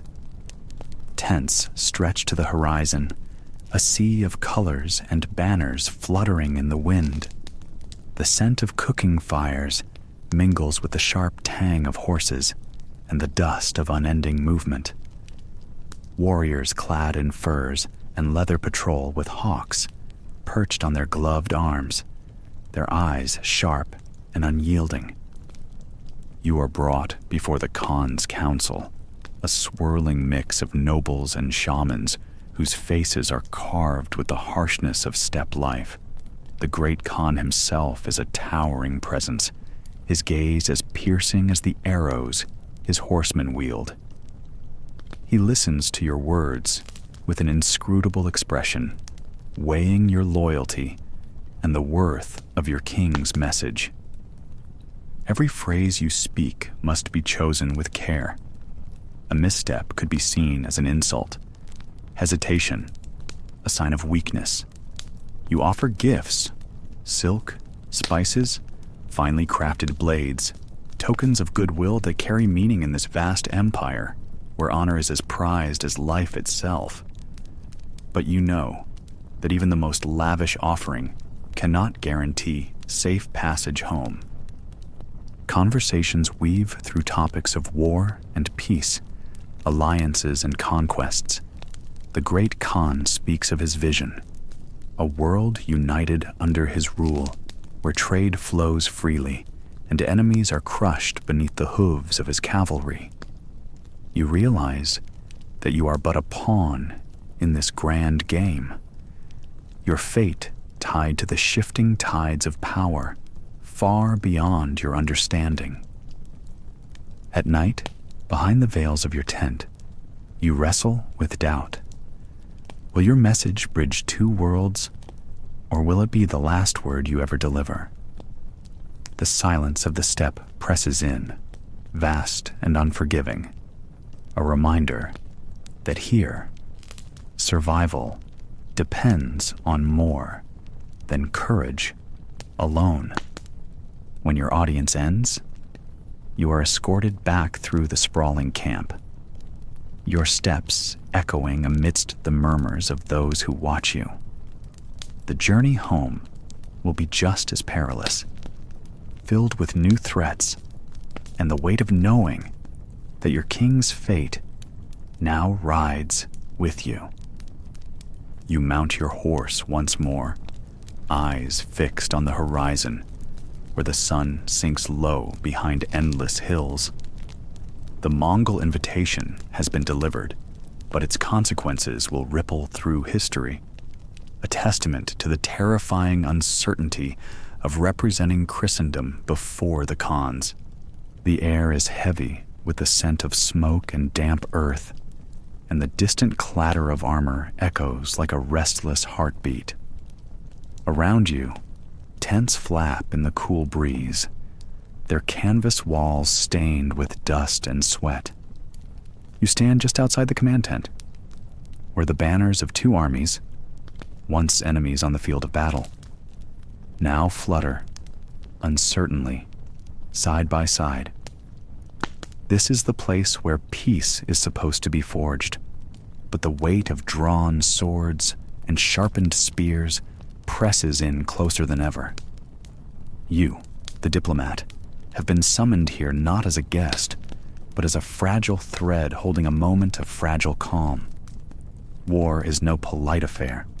It is chaos, cruelty, and the grinding noise of men and horses grinding against one another in mud and blood.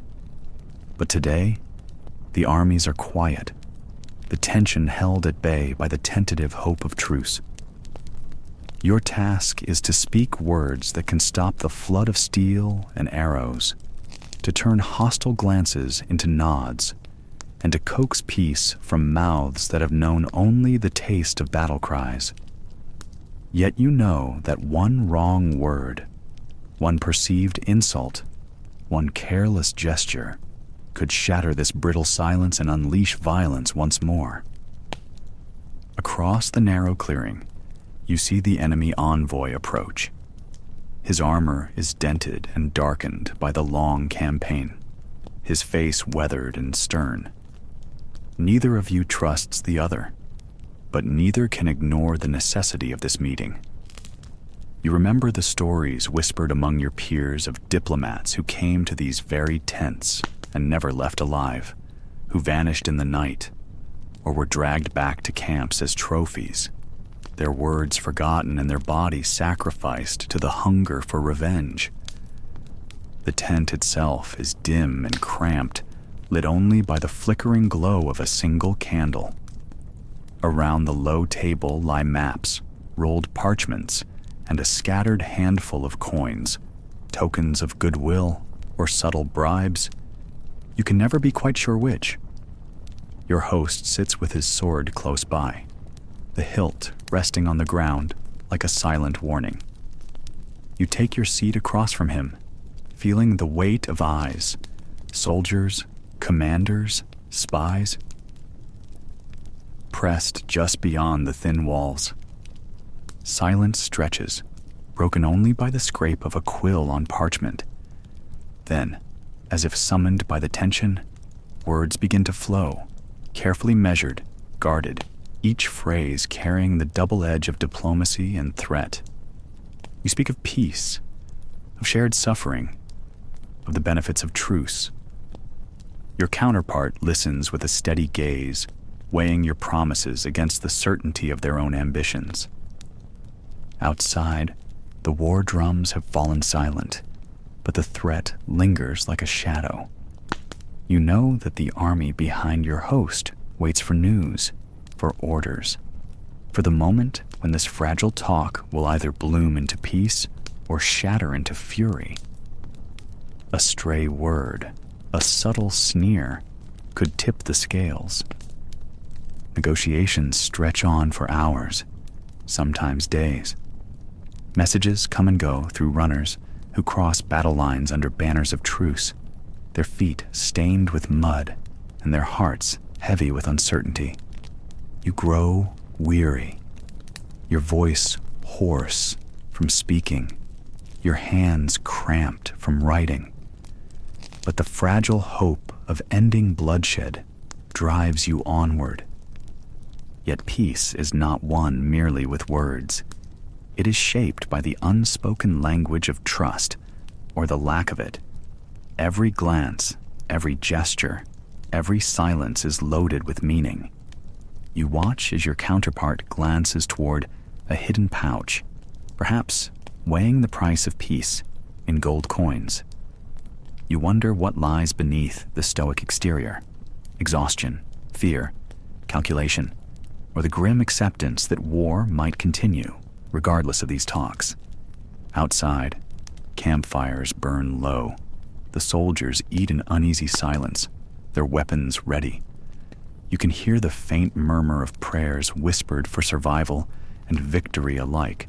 The world feels suspended between war and peace, life and death, hope and despair. Finally, after long hours, the terms begin to take shape. Words are carefully drafted, clauses debated, conditions added and removed. The air thickens with anticipation. This is the moment where your careful balancing act is tested. One false move, one misstep, and the room could erupt into violence. You steady yourself and speak clearly, mindful of the power held in your voice. The envoy nods slowly. A tentative accord is reached, fragile but real.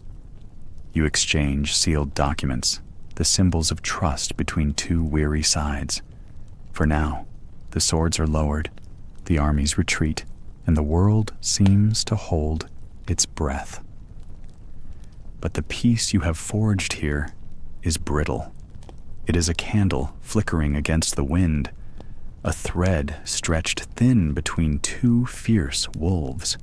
Tomorrow, the fighting might resume, or worse, your fragile truce might collapse into chaos with no further warning.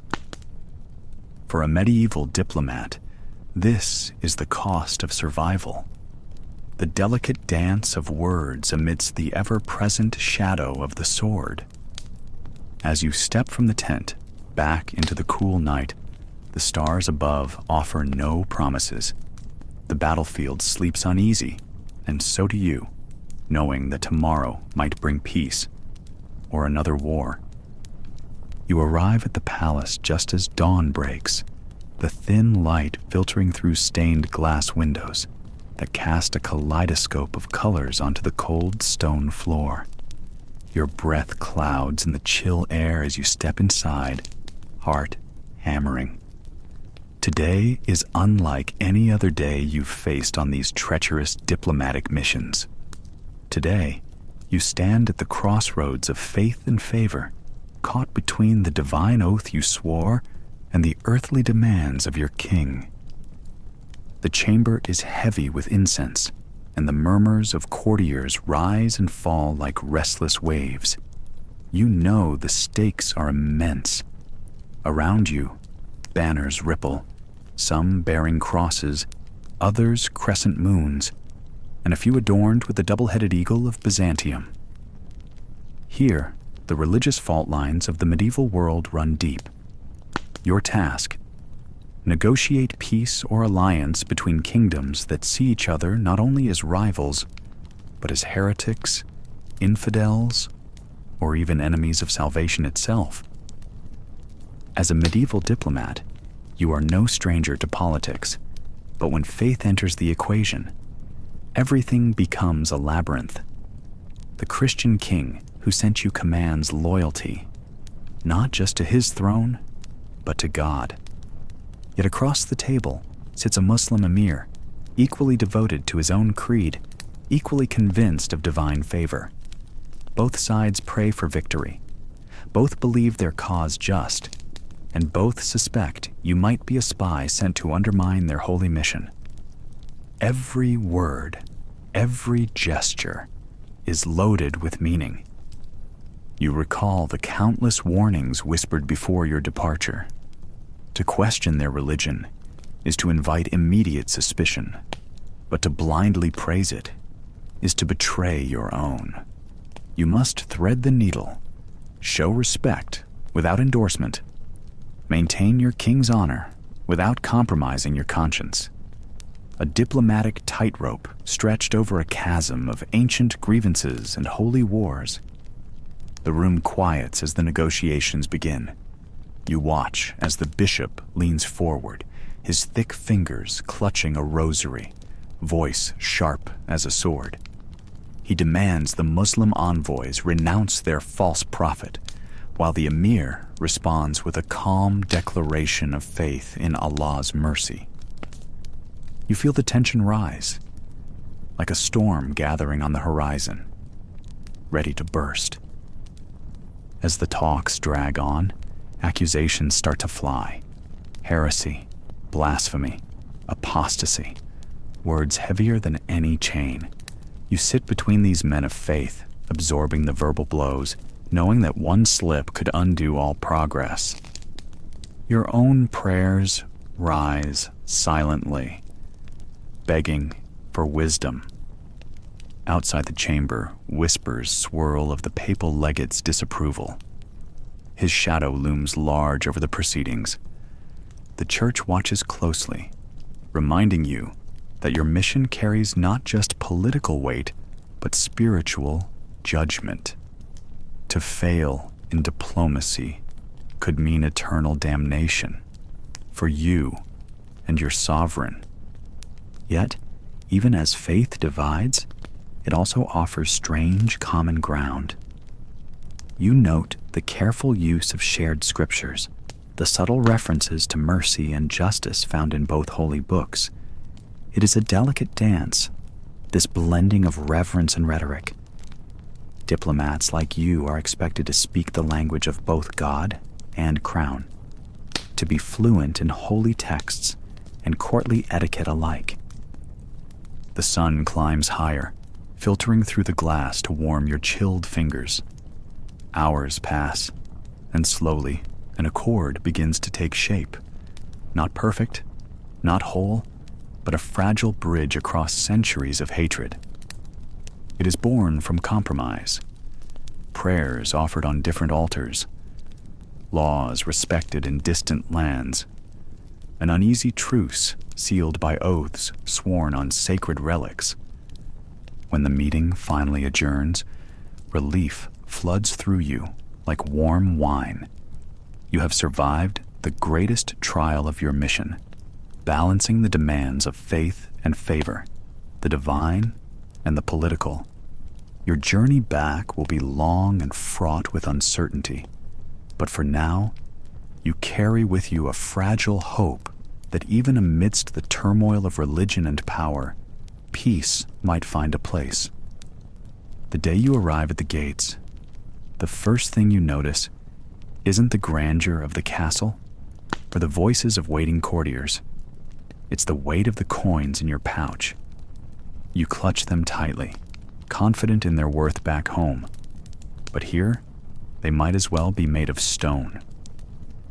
The currency you carry, stamped with the face of your king and the mark of your mint, is foreign and unwelcome. The local merchants, the chamberlain, even the Lord's treasurer, frown at the sight of your silver pennies and gold florins. They count your coins with suspicion, fingers tracing unfamiliar shapes, murmuring about worthless trinkets or shameless foreign money. You try to explain, these are real coins, honest currency from your homeland. But words carry less weight than the cold metal clutched in their hands. They tell you bluntly, here, we do not trade with such coin. You must find our money, or your business ends before it begins. And so begins your first lesson in the invisible walls of foreign economics, where the value of what you carry can change like the tides, and where your silver might be as useless as a handful of dust. Your next challenge comes in the form of cloth. You thought your robes would pass unnoticed, but as you step into the great hall, eyes flicker with barely concealed disdain. The fabric, once a source of pride back home, now marks you as an outsider, a barbarian. perhaps even a fool. The colors clash with the local fashion, the cut of your tunic betrays your origin, and the embroidery looks crude against the ornate silks worn by the court. Whispered comments reach your ears, some cruel, others simply bewildered. You learn quickly that clothing here is a language, a set of unspoken rules etched into every stitch and fold. Trying to adjust feels like stepping into quicksand. You have a few changes of garments, but none fit the tastes or customs of the hostland. You realize that even the smallest offense, a turned collar, a poorly tied sash, can sour negotiations. The court's mood shifts, smiles thin, hospitality cools. You, the envoy, are a walking message, misunderstood, mistrusted, and marked by difference. You arrive in a foreign court, the polished stone halls echoing with voices you do not understand, faces painted with suspicion and curiosity alike. Every eye watches you, every smile weighed against the hidden dagger of intent. You carry messages meant to bridge kingdoms, to forge peace or alliance. But here, one wrong gesture, a misread glance, or a clumsy joke can unravel everything in an instant. This is the world of the medieval diplomat, where a single misunderstanding could mean death. Take, for example, the tragic story of Giovanni da Pian del Carpine, a Franciscan envoy sent by Pope Innocent IV in the 13th century to the Mongol court. Imagine his cautious steps across the unfamiliar steppe, arriving at the vast tents of the great Khan's envoys. When a greeting intended to show respect was perceived as insolence, tension tightened like a noose.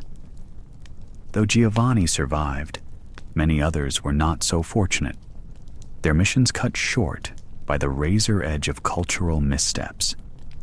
In another place, another time, a French ambassador named Robert de Sablé was sent to negotiate with a Mediterranean ruler.